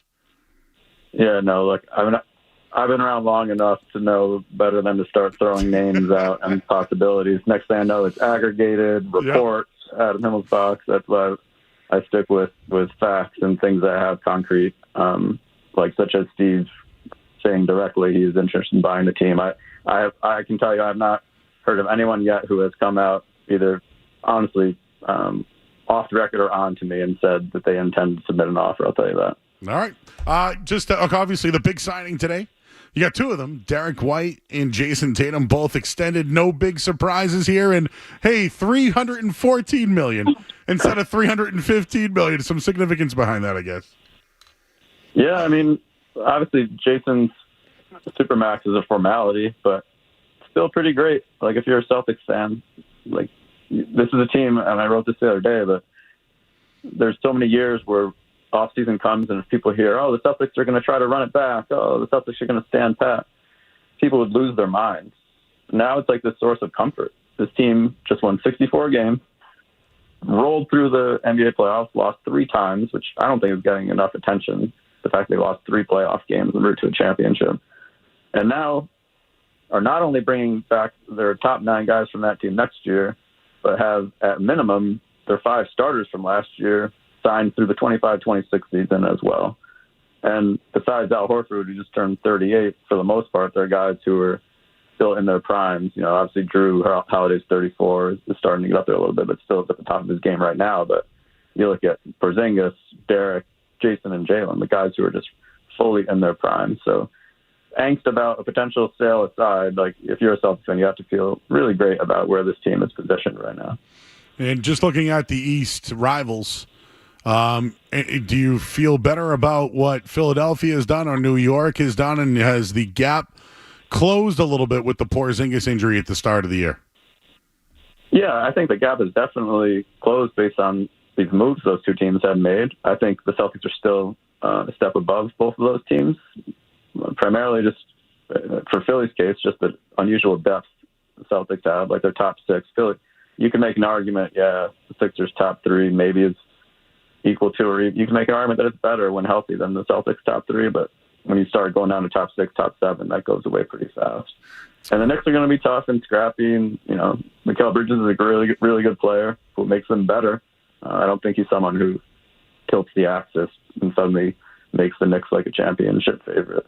The Celtics now have seen what it takes. They've done what it takes. And obviously you mentioned Porzingis missing a few months at the start of the season isn't ideal, but ultimately, as we've seen, this team is focused on the playoffs and kind of doing what it can to win another title. All right. Do you have any guesses on who might be in the mix? I'm not holding you to it. No aggregators or anything like that. But it kind of sounds like they might have it in place already. Like they know what they want to do. Maybe there's a buyer already in the mix, or they know who the buyers are, and Wick's going to be the front of it. But do you think that maybe it's just the transition, Pagliuca takes over and nothing changes here? Or do you think there are other – I mean, this is probably going to be a really high bid, right? $5 billion is what it's projected to be. There might be a lot of hands in this one. Would you agree with that? There might be a lot of people interested in the Boston Celtics. Murray, I give you respect. You are trying right now. I respect it. No, I mean, I genuinely don't think it's a situation where there's like a deal set up right now and a bidder who's in place. I genuinely don't think that it has reached that point yet. I think stepping back, Steve Pagliuca would make a lot of sense for everything we've discussed. Yep. But I also don't know what his offer will be. And obviously he's going to put together a group. This isn't something he's going to do alone. But he's just become such a kind of key part of this franchise for years now, and there's a lot of trust there with everyone involved, and people really glow about him within the organization. So that would make sense. But again, if there's a massive offer coming from somewhere else, like how much do you weigh familiarity and comfort with? Okay, this is a huge offer that just kind of dwarfs the other one. So that stuff all still has to play out. And just on that, years ago when the Red Sox were up for bid, the John Henry's group was not the highest bidder, but it went to them. Could that case happen? Would the NBA have to get involved in that, even though there is the highest bidder? Could they look at it and say who would be the best fit? Would the NBA have to get involved in this as well? Yeah, I don't know how the NBA would view that. I mean, obviously you saw the situation with Alex Rodriguez and the Timberwolves. It's gotten a little bit messy. Yeah. I don't know how much they want to meddle. I do know that they Adam Silver knows Steve well, and like there would be a comfort level there with the NBA as well, not just within the Celtics organization. But who knows? Somebody could come out who also the NBA has had a strong working relationship with, who wants to buy the team, somebody who's been involved in other teams in the past or something like that. So there's a lot that has to shake out. But I thought it was notable that they said they're hoping to kind of finalize that first stage and kind of finding a buyer by the end of 2024. It's already July, or early 25. It's already July. So, I would assume the wheels will start moving pretty quickly. Yeah, good point on that Timberwolves thing. That's been a very interesting situation over there. Adam, continue to do a great job, man. You were all over it today. We were referencing your work all day today. I won't press you anymore. I know you don't know. You know what you know. You told us everything you can, and we appreciate taking a few minutes here, and we'll be reading over at the Boston Globe. Yeah, no shady aggregating. Any aggregators listening out there, be honest. Nope, and we have it all on tape. We'll put it out there later tonight. Adam, appreciate you, man. Great work on the story, man. Nice job. Thanks. Have a good one. All right, he's Adam Himmelsbach, Boston Globe. We pressured him. Not really. He told us what he knew. I tried, though. I actually tried. Anything else there? You were certainly trying, Joe. He knew it, too. He goes, all right, Mike, come on. But there are little things to this that make it interesting. Well, I think he may have seen one other, Celtics media member get misquoted earlier today that we talked about. True. Maybe he didn't want that to happen to him, so I don't blame him at all. Nope. Everything's on tape. You can find it on 98.5thesportshub.com. We don't edit anything. Unfortunately not. Over the stream, nothing gets edited on the air. You might get a dump here and there. We do our best. But as far as the stream goes. But he's been all over it, and I appreciate him coming on the show tonight. So thanks, Skaz, for tracking that down. He's Adam Himmelsbach over at The Globe. We'll have more on this, and I know Skaz has a thought on the Lakers and what they have done in free agency. We'll get more of that after the headlines here on 98.5 The Sports Hub. Sports Hub headlines.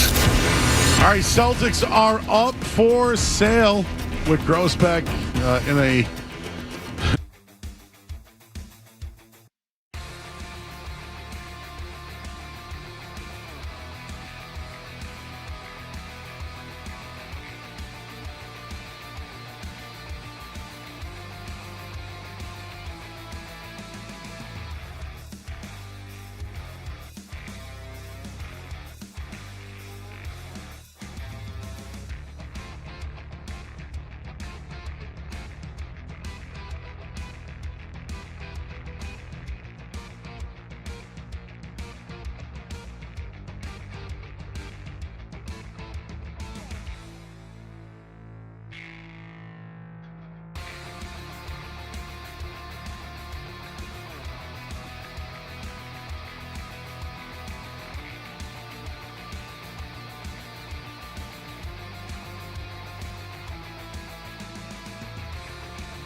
up? I'm Joe Murray with you till 11 o'clock tonight.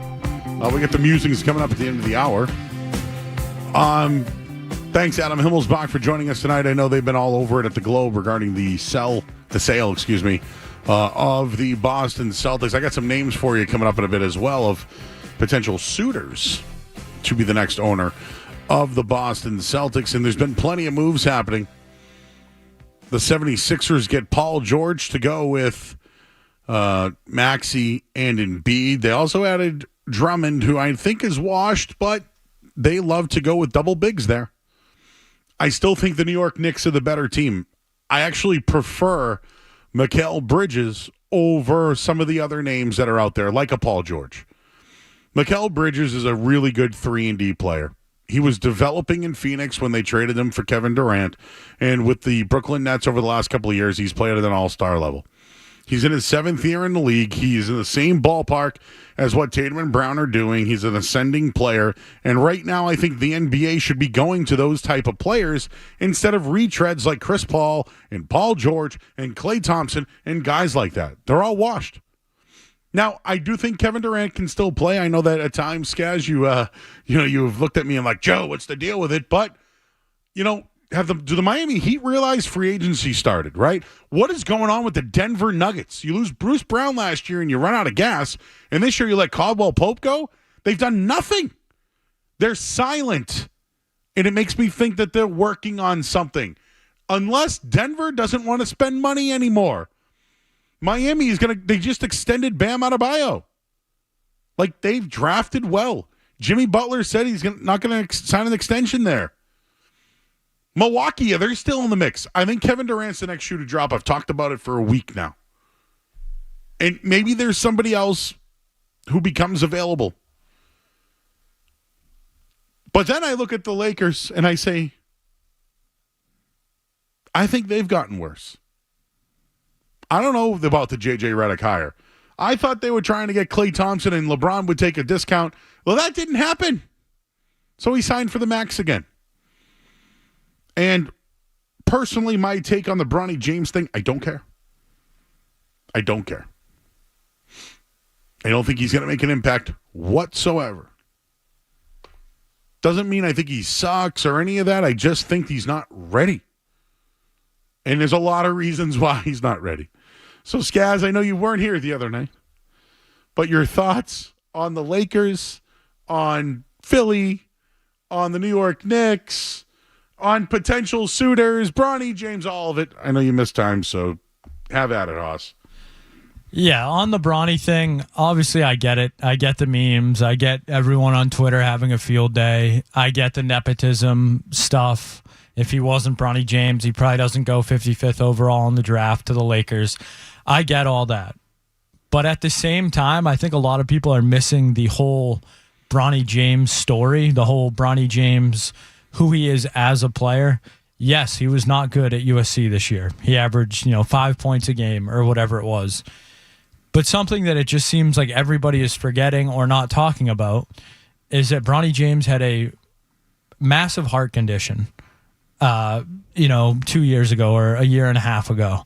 And I think it goes without saying that greatly impacted his play, greatly impacted his development, his growth, whatever you want to say. His life. Every aspect of his life. I agree with that. And before the heart condition, he was a McDonald's All-American. He was one of the top recruits in the country. I believe he was a projected late first-round pick because of his defense, because of his, mental acumen in the game, all that stuff. So I just think people are doing somewhat of a disservice to Bronny when it comes to saying it's all LeBron, it's all nepotism. I get it. I'm not a LeBron defender. I'm not the biggest fan of LeBron James and his antics and his coach firings and him running from organization to just run that organization literally. But I just think the Bronny thing there's more to it than just him being the son of LeBron. This was a superstar high school athlete, a McDonald's All-American, like we said, who had a massive heart condition. By the way, I don't care that they cater to the superstar. I don't either. Like, I just look at the Bucks with Thanos, or is that his name? We got Thanasis on the Bucks. We get all these guys. I mean, the Celtics brought in Tatum's buddy that went to the Bulls. I can't think of his name right now, but guys like that. This stuff happens all the time. Joe Mazzulla might have been brought in because he's got a relationship with Tatum. He was friends part with of Brad's dad, you know, all that stuff. I mean, so I just think the Bronny thing has gotten a little too diluted. Everyone's looking for a hot take, and if you're a Celtics fan and you don't think Bronny deserved to be drafted and all that, then you should be happy that the Los Angeles Lakers drafted him. I agree. Because it just makes them further away from you. I think the point is that Bronny James was a blue chip recruit, not so much because of his name. He was a McDonald's All-American, blue chip, freshman, got a $9 million NIL, by the way, and had a heart issue. It almost cost him his life. And there are a lot of people that will look at him and say he's not ready. There are some that project him to improve. You know, is it a nepotism move? I don't care. It happens. Again, I can go through a list of just here in New England, the amount of nepotism that's going on. The Patriots, it's still going on even though Belichick's there. Like, Danny Ainge is gone, but Austin's still here, right? There's a lot of it going on throughout the league. And if Celtics or Boston people are doing that, it's a bad take. It happens everywhere. Every aspect of business, every aspect of life. It's an unfortunate part of it. And yeah, does it suck that someone who probably should have been drafted in the second round wasn't drafted? Yeah, absolutely. And that's a bummer for them. But if you're good enough, you'll find a way into the league. You know, there are plenty of undrafted guys that find their way into the NBA. So I just think the Bronny thing got a little out of control over the weekend. Agree. Who's the closest right now to the Celtics? I still think it's New York. In the East? Yeah. I would say New York or Indiana. You still got Indiana? I think Indiana's very good. See, I think I've always liked Paul George, but I also know what Paul George is. He's 34 and he can't stay healthy. Somebody asked me today, Joe, can you explain the Elias Lindholm contract in NBA terms? And I went, Paul George. If that's a bad analogy, please let me know, but that was my comp.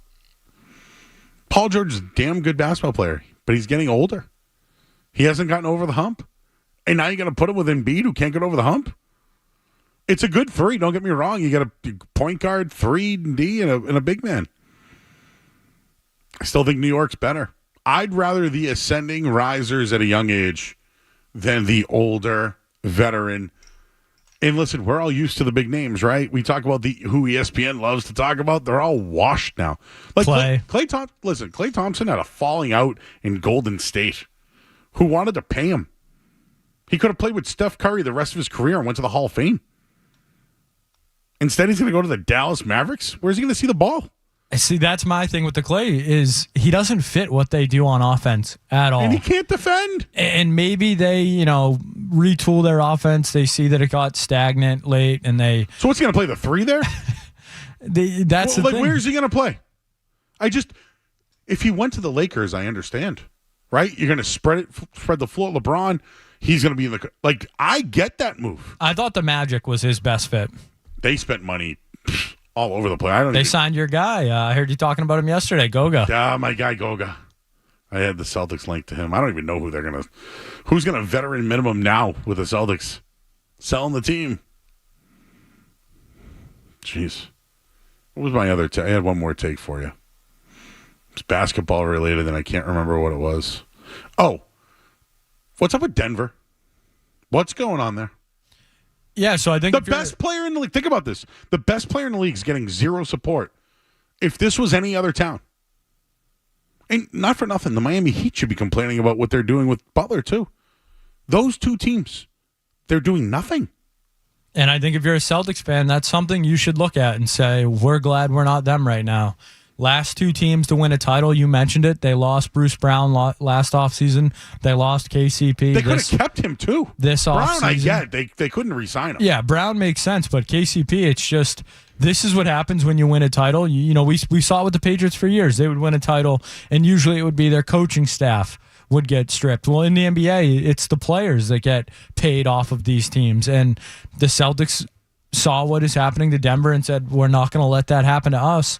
But yeah, if you're Jokic, you're looking at this and saying, we ran out of gas last year. I need some more help, and Denver's not giving you anything. I'll have more. We got another hour to go. NBA talk, NHL talk. It's all going down tonight until 11 o'clock. Skaz is here. I'm Joe. And Christina, excellent job tonight. She cut her first video. We're going to post it for you. She did great. I want to give her a shout out. But next, you know what we got? The musings. We'll do that next here on 98.5 The Sports Hub.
want a random take? Murray's got all sorts on stuff in the world unrelated to sports. So sit back, relax, and get your mind in the game and listen to the words of a grown man complaining. All right, Murray's Musings here on 98.5, the sports chat right now. What's going on with USA, guys? 0-0 right now in a must-win game against Uruguay. They looked all right. The camera angle's one of the worst you'll see in any professional sport, so Twitter's having a good time with that one. Yeah, I got a couple of people sending me Sting from the rafters in WWE. Yes, it looks like the Goodyear Blimp is broadcasting this game. Happy Bobby Bonilla Day to everyone. Yes, Manny Ramirez Day as well, I believe. There you go, Skaz. That's where I was going with it. Bobby Bonilla getting paid today. Nationals are paying Max Scherzer $15 million. Ken Griffey Jr., last payment $3.59 from the Reds. And you mentioned Manny Ramirez, $1.96 million. If you remember last year, I bought 10 Bobby Bonilla rookie cards on behalf of Bobby Bonilla Day. I looked them up. They were only worth like $5. So I shared them with all the employees of 95 The Sports Hub, and nobody reshared mine. You didn't? I don't think I got a Bobby Bonilla card. I might have one. There's some cards here. I don't know. Those aren't mine. Might be a Zolak card in there. I've seen. They're in a slate. It looks like Amon St. Brown. It looks like Detroiter. Do we have people from Detroit that work here? That would be one Rob Hardy-Poole. Yes. Going to where? Heading to the home of Michael Felger. I'm heading to old Milwaukee. Skaz needs recommendations, everyone. I'm playing some golf. You think the golf course is different there than here? I'm sure it's pretty. I know one course I'm playing there is pretty nice. But choppier? Yeah. Or? I would imagine there's a lot more trees. Do you think there's any animals on the golf course? Get some deer, hopefully, you know? That'd be cool. Yeah. What about big moose? Take a moose. All right, so I watched a documentary last night. Guys, I this one I didn't know what I was getting into. Let's just say that. I'm a big fan of music. I'll watch any I watched Sebastian Bach's documentary last night, okay? But I watched the Poison documentary too. That was really good. But last night I watched the Celine Dion documentary, and I got to tell you, I'm not the same person after. The Celtics, the Patriots, the Bruins, and the Revolution play here. WBC-FM at HD Boston 98.5, the Sports Hub, the Beasley Media Group station. Sports Hub headlines. All right. Celtics are for sale. That's sad. Derek White got an extension. That's good. Jason Tatum made $315 million today. Imagine waking up and making $315 million. I wouldn't go to work anymore. I'd call you, Skaz. I'd be like, hey, man, I'm not coming in today. I made $315 million. What would you be like? All right, Joe, well, it's good to see you, man. Be asking for a cut. Oh, you would be, huh?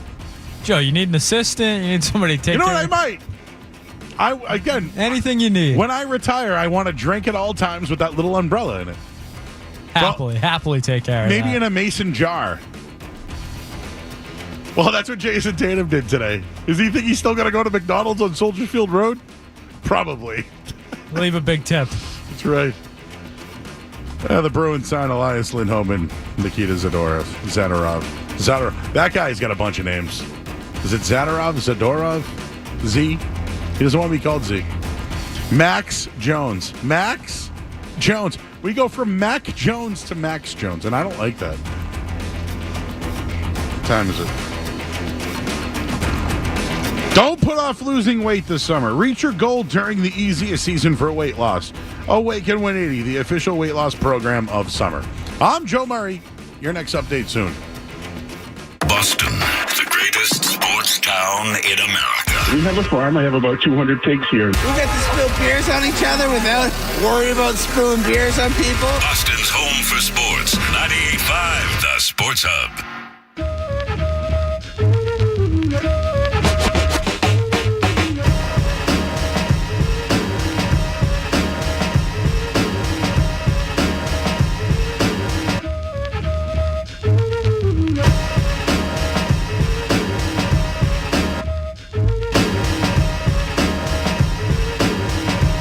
All right, final hour of the show here. Guess a lot of people were upset about Don Orsillo this week, huh? How long's he been gone? I feel like it's been a long time. I don't know. Just my take on it. But everyone's mad. Oh, they screwed Don Orsillo. Well, they did. 2015. So it's been almost 10 years and people aren't over it yet. He was an announcer. Okay, so if you're doing announcers in town, guys, we've probably done this. Take the radio guys out of it. I was going to say, Joe. Take the radio guys out of it. Mike Gorman, Tommy Heinsohn, made men. Right? Made men. Jack Edwards, probably a made guy. Okay. The Patriots don't really have one because it's, so many national there. But when it comes to the Red Sox, from Sean McDonough to Don Orsillo to Dave O'Brien, has there been a fall off? Maybe. Orsillo sounded like McDonough. I'll give you that. But he would laugh at everything Remy said. It was great. They were an iconic duo. They were. Should we be talking about it 10 years later? Like, I get it. We saw some Celtics road games this year, right? I think if Nesson wasn't, and I don't even want to blame it on Dave O'Brien because I don't think it's really his fault. I just think Nesson is a bad product.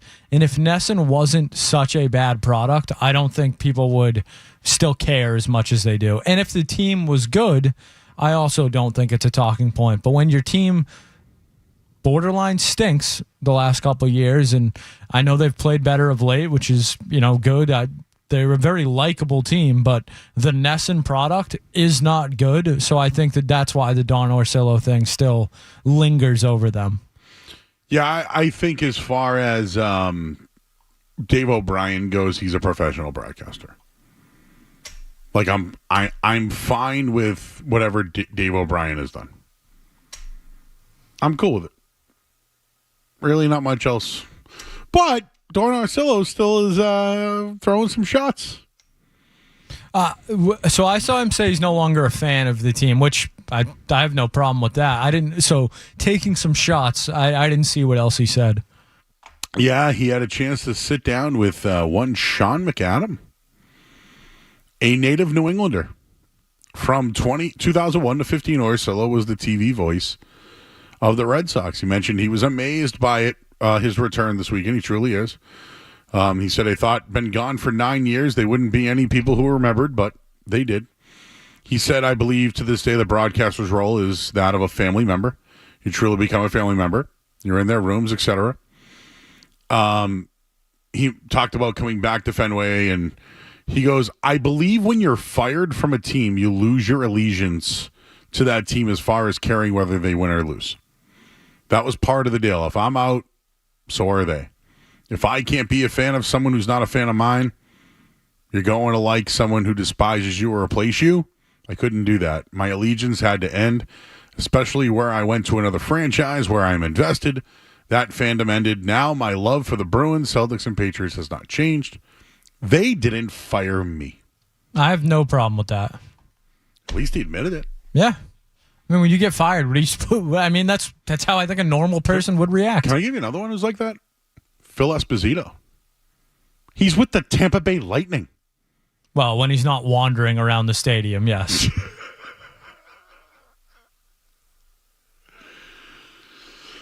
Do you think he really cares about the Bruins anymore? Espo? I don't care. Okay, then. I don't care. All right. I don't care if Don Orsillo likes the Red Sox. That's the story. Skaz doesn't care. I'm trying to see if anyone cares. Orsillo cares. The only reason people care is because Nesson stinks. That's why people care. Okay. In my opinion. Anything else? Where they fired me. Where? I still like the Celtics and the Bruins and the Patriots. You think Bruce Cassidy's still a Bruins fan? Like, what are we doing? No. Like, you expect him to still like the Sox? No. Of course not. No, he went to the Cape and stole somebody last year. Who was? I forget who it was. Wah! Nobody cares. Should put that on a t-shirt. Maybe it's already made. Maybe we could put a Z on there for Skaz. 1Z. Nobody cares.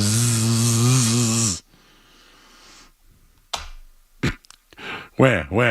Crybaby. Nobody cares. Wambulance. That's what the chat says. I almost think the fans are the cryberry babies, not Don Orsillo. Like, Don Orsillo's not crying or whining. Like, he's just telling the truth. The fans that are complaining are the ones that are, get over it. Like, he was great. I love Don. He's one of my favorites ever. But like you said, it's been 9 years. Like, I don't blame Don Orsillo one bit. Like, he should feel that way about the Sox. JP and NP. Joe, it's Boston. We never get over anything. Einbein. I got fired while in the hospital having my legs sawed off, and I don't whine about it as much as Orsillo is. Yeah, but I just don't think Orsillo's whining about it. I don't either. All right. Well, we don't care. We can go to break now. I'm Joe Murray. I was Skaz. Nobody cares. We'll move on to other things that you care about here on 98.5 The Sports Hub. Don't go anywhere. There's more Joe Murray. On the way.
be the next owner of the Boston Celtics. So, Skaz, you feel free to jump in on these when I announce them. I'll go number 1, Steve Pagliuca,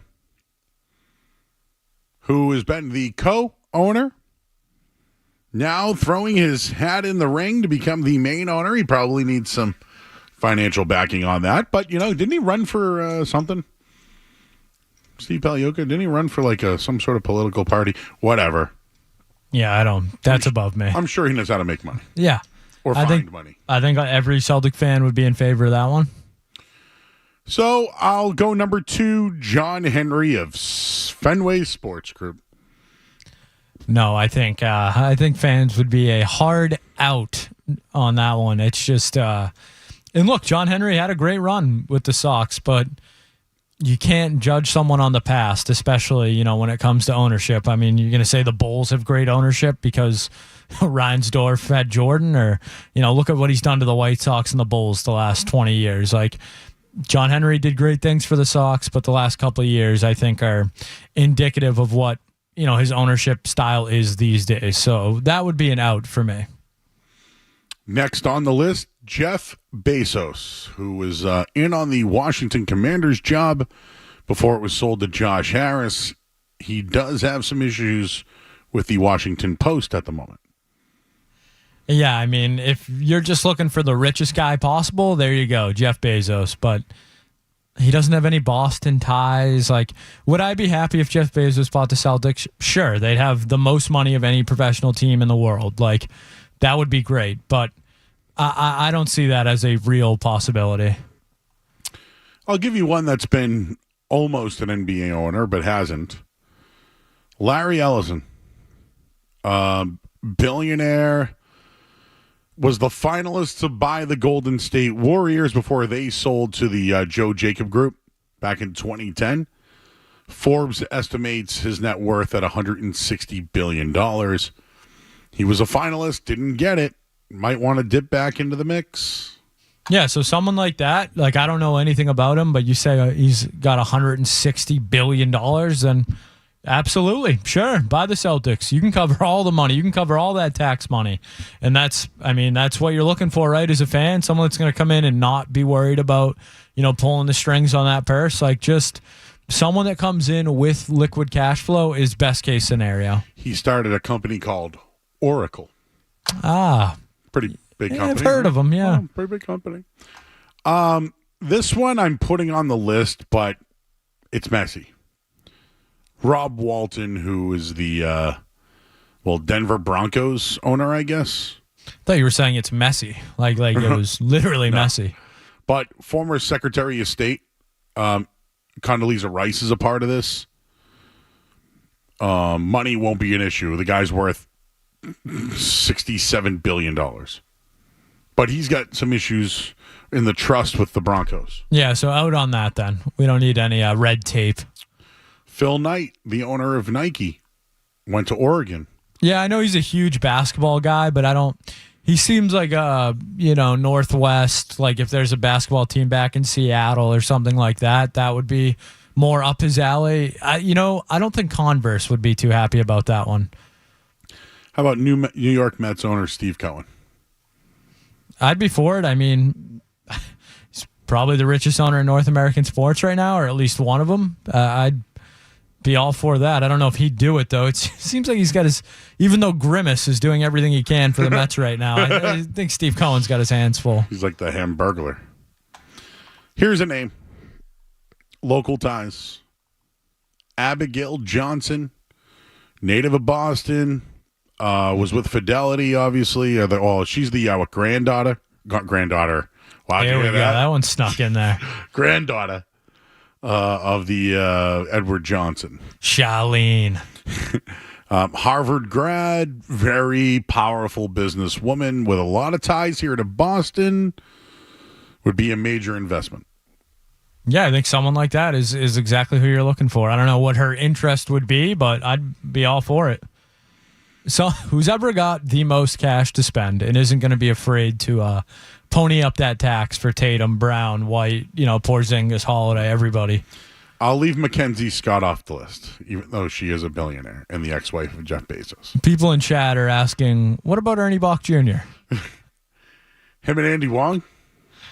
Love him, love Andy. I don't know if he's got the cash flow. I'd love that. Hey, Andy. Free dinners. Do at the you Kowloon. want to buy the Celtics? I bet you there is only one man for the job. It's him. We can build the stadium right in Saugus on Route 1. Oh, man. Imagine the traffic to get into that thing. You think Foxborough's bad? Helicopter, baby. I got one more name. Robert Kraft. I don't think he could afford it, Joe. I really don't. I think his money is the Patriots. And the rest. Well, no. His money is the Patriots. Can you believe we're talking about people who can't afford it? Like, we're sitting here saying the Krafts can't afford the Celtics. But yet John Henry can. And two owners aren't spending any money right now. And it's Kraft and Henry. And one of them's in the mix. Well, one of them wasn't in the mix, but then was.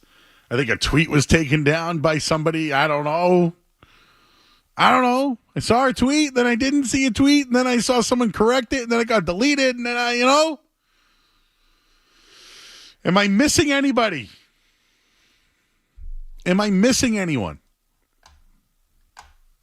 Not Dave Portnoy. I don't think he has enough money either. No, he'd be about $4.5 billion short. No.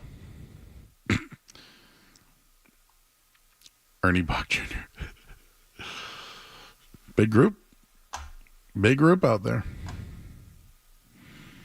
Joe, am I loving that Grizzlies signed in Pittsburgh? Oh, yeah. Hey, Joe, I just did a quick Google search. Top 10 people that could buy the Celtics. Mm-hmm. You know who's number 6 on this list? The Rock. Jerry Jones. Why did I say The Rock? I don't know why. Ari from Endeavor, I should have put on that list. I mean, if he's going to buy UFC and WWE, and there's ties to, there's a Fanatics tie in there. There's a lot of ties. Jerry Jones? No.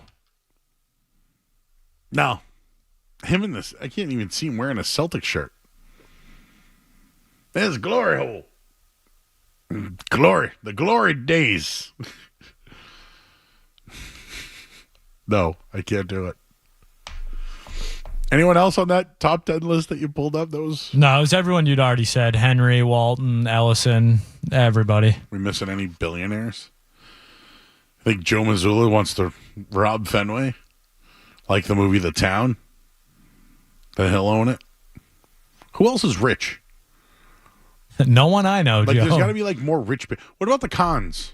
What's Steve Ballmer? Steve Ballmer's got to have a rich buddy, right? He's got to have another crazy basketball. Who else was dancing? Remember the guys dancing on stage? Their That's jeans. The greatest dance video of all time. Their jeans and 100% cotton polos. They're like this. Great dance video. Yeah, Ballmer's got to have a buddy.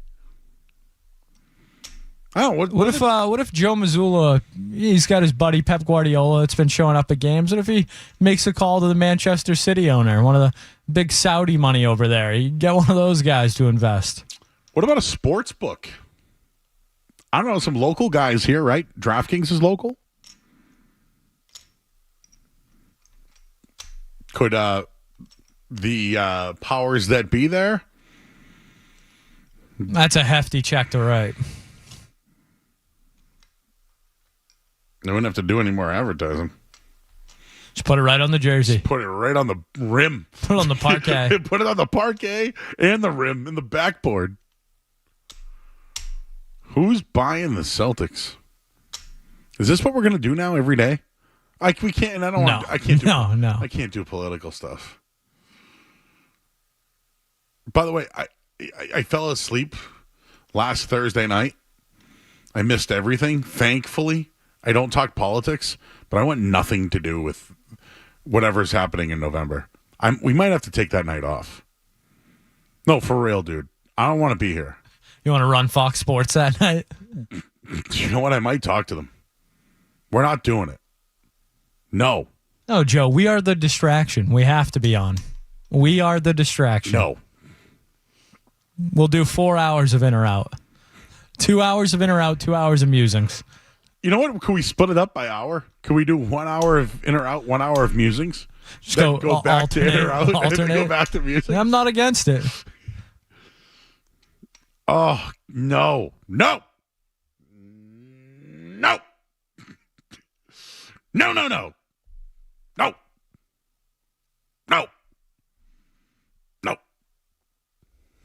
What's up with BST? He's not on tonight? They got a basketball game on? Connecticut's on tonight. Mike was very happy. So you didn't have to work? I believe so. Is Brendan Glasheen on? I would imagine so. I wonder if he knows who's going to buy the Celtics. I think Grandy knows. He's at WWE right now. I know. Everyone is at WWE right now. Oh, by the way, you know what? Hey, Joe, I got an extra ticket tonight to WWE. Do you want to go? Hey, Joe, are you going to? Hey, want to meet me tonight at WWE? Want to meet me tonight at WWE? No. No. No. No. Just talking to everybody like a dog tonight. I can't go. I'm working at night. Anybody ask you to go? No WWE invites for me, Joe. All right. Well, we'll take the final headline of the night here, and we're going to talk about something that everybody wants to talk about. Sports. Coming up next here on the Sports Hub. Sports Hub headlines.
offsides, and the green area, which would be onsides. And, well, I think Dan has indicated that a man in a teal jersey is offsides because he's in the blue. I have no skin in the game. None. But I think we got ourselves a wrangle. And this coming in a courtesy of World Soccer Talk. Kevin Ortega is the controversial referee for the USA-Uruguay game. In 2022, he awarded a penalty to Boca Juniors.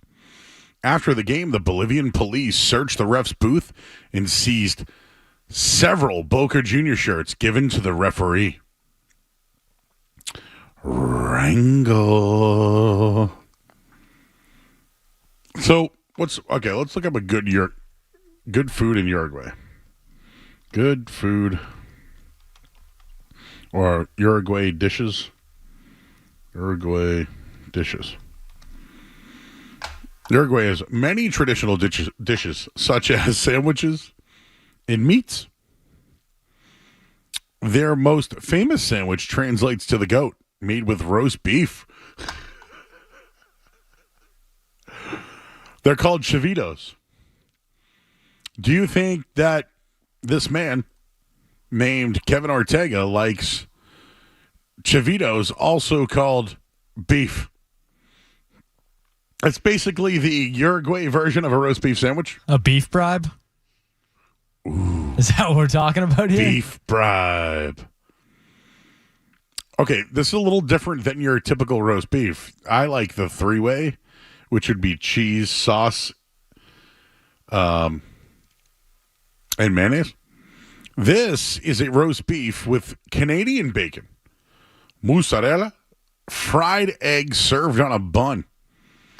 Oh, they put lettuce, tomato, peppers on it. Oh, no chavito for me.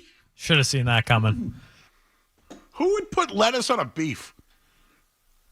For real. That's a T-shirt. Who puts lettuce on a beef? If somebody came into a beef shop and said, yep, I would like lettuce on my beef, out. You're out. You're fired. Beef privileges revoked.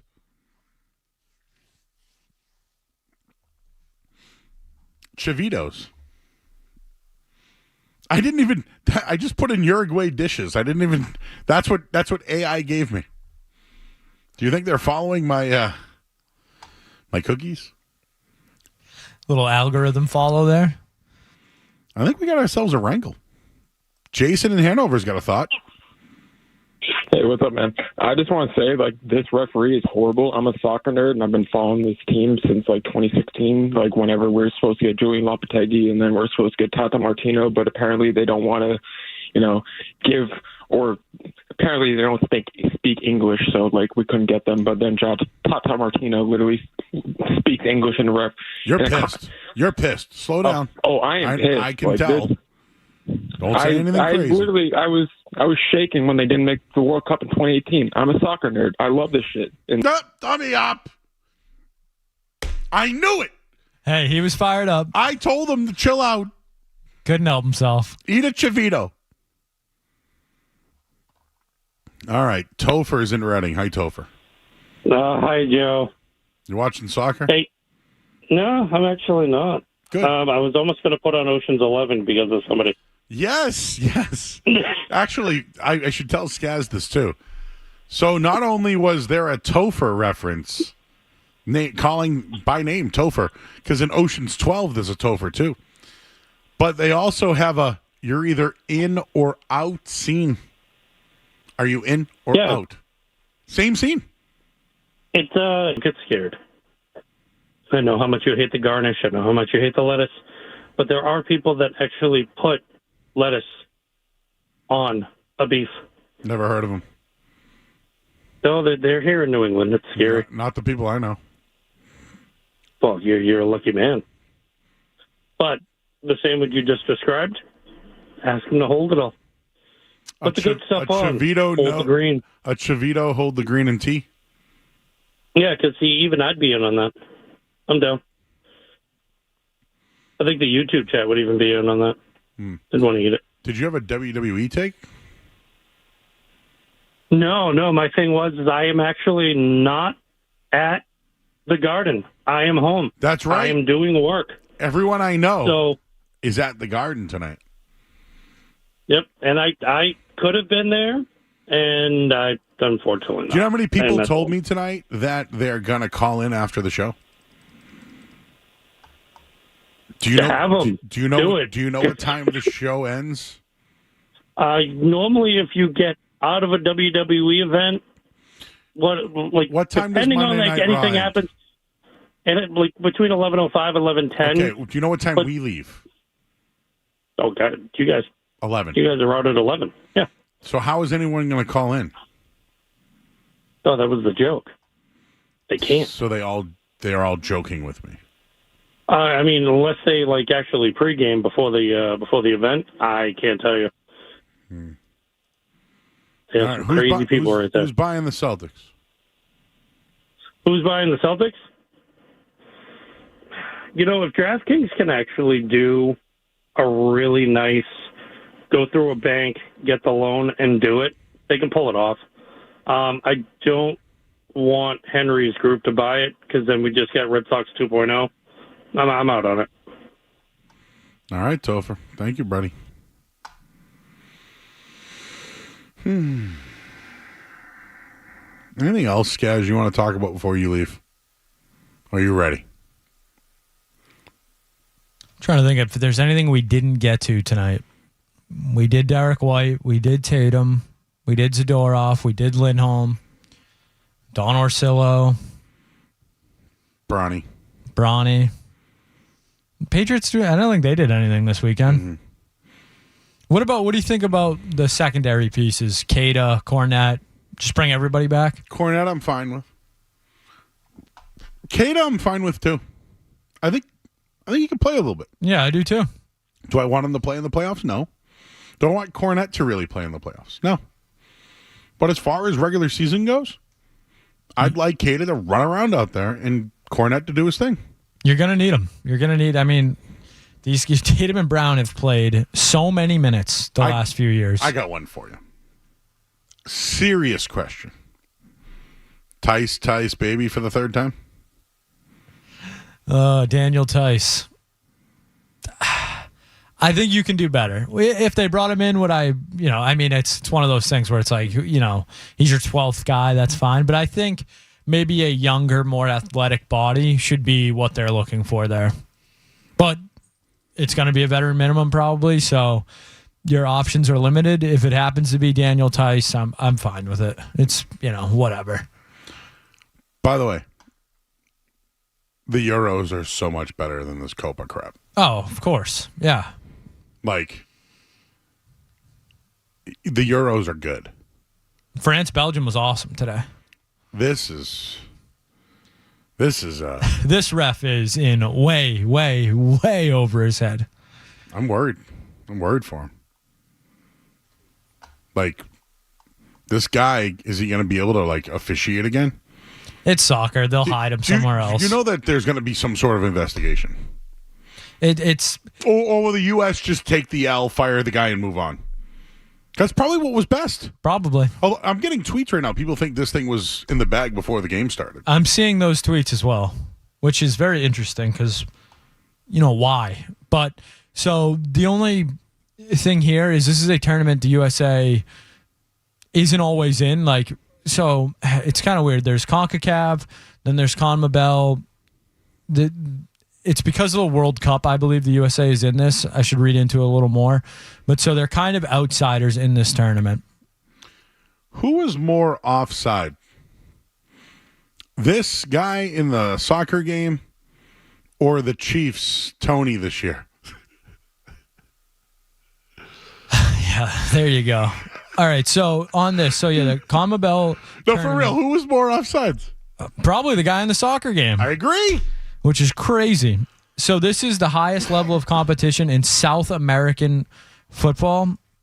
But I believe because the World Cup is taking place in North America, that's why the United States is playing in it this time around. So maybe because they're outsiders, there's this, they don't deserve to be in this tournament. Let's get them out. But we're all for conspiracy theories, Joe, but that one's a little much even for me.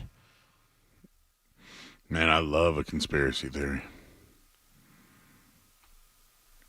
I love aliens.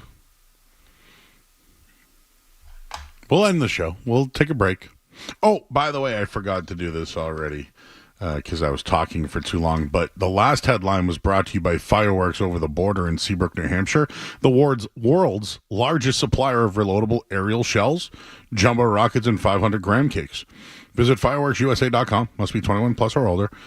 Check with local police or fire regarding firework use in your community. And this hour of the Sports Hub is brought to you by Valvoline Innocent Oil Change. Enjoy quick and convenient vehicle maintenance this month. Visit NewEnglandOilChange.com to save 15% off your next drive through oil change.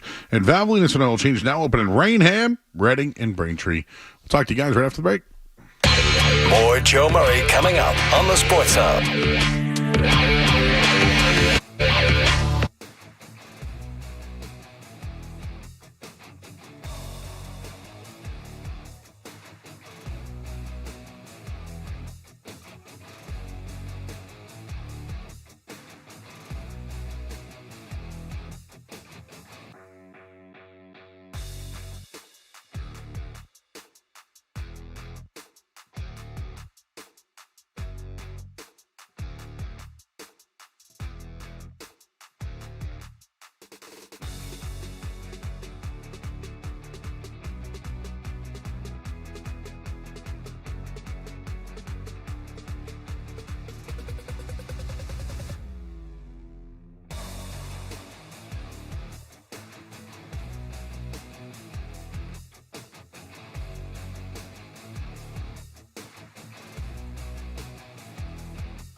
And I will be here tomorrow. I don't know who's here tomorrow night. You'll have Jeff Williams. All right, Jeff. Jeff will be on vacation tomorrow night, too. All right, let me just give you these numbers real quick before we get out of here. Jason Tatum is going to make $54 million, then $58 million, then $62, then $67, then $71 million. 1 year. It's pretty good year's worth, huh, man? I mean, I would take, 1/10 of it. Like, just, like add a 1 or a 0 in there and just send it my way. $71 million to play basketball, Skaz. For real. $71 million? Do you think when he was on the playground as a kid thinking he'd make $71 million in a year? I mean, $71 million is what Monty Williams is getting in buyout money for his career. $71 million in 1 year? No wonder why they're selling. All right, we're getting out of here. Christina, excellent job tonight. She did her first video.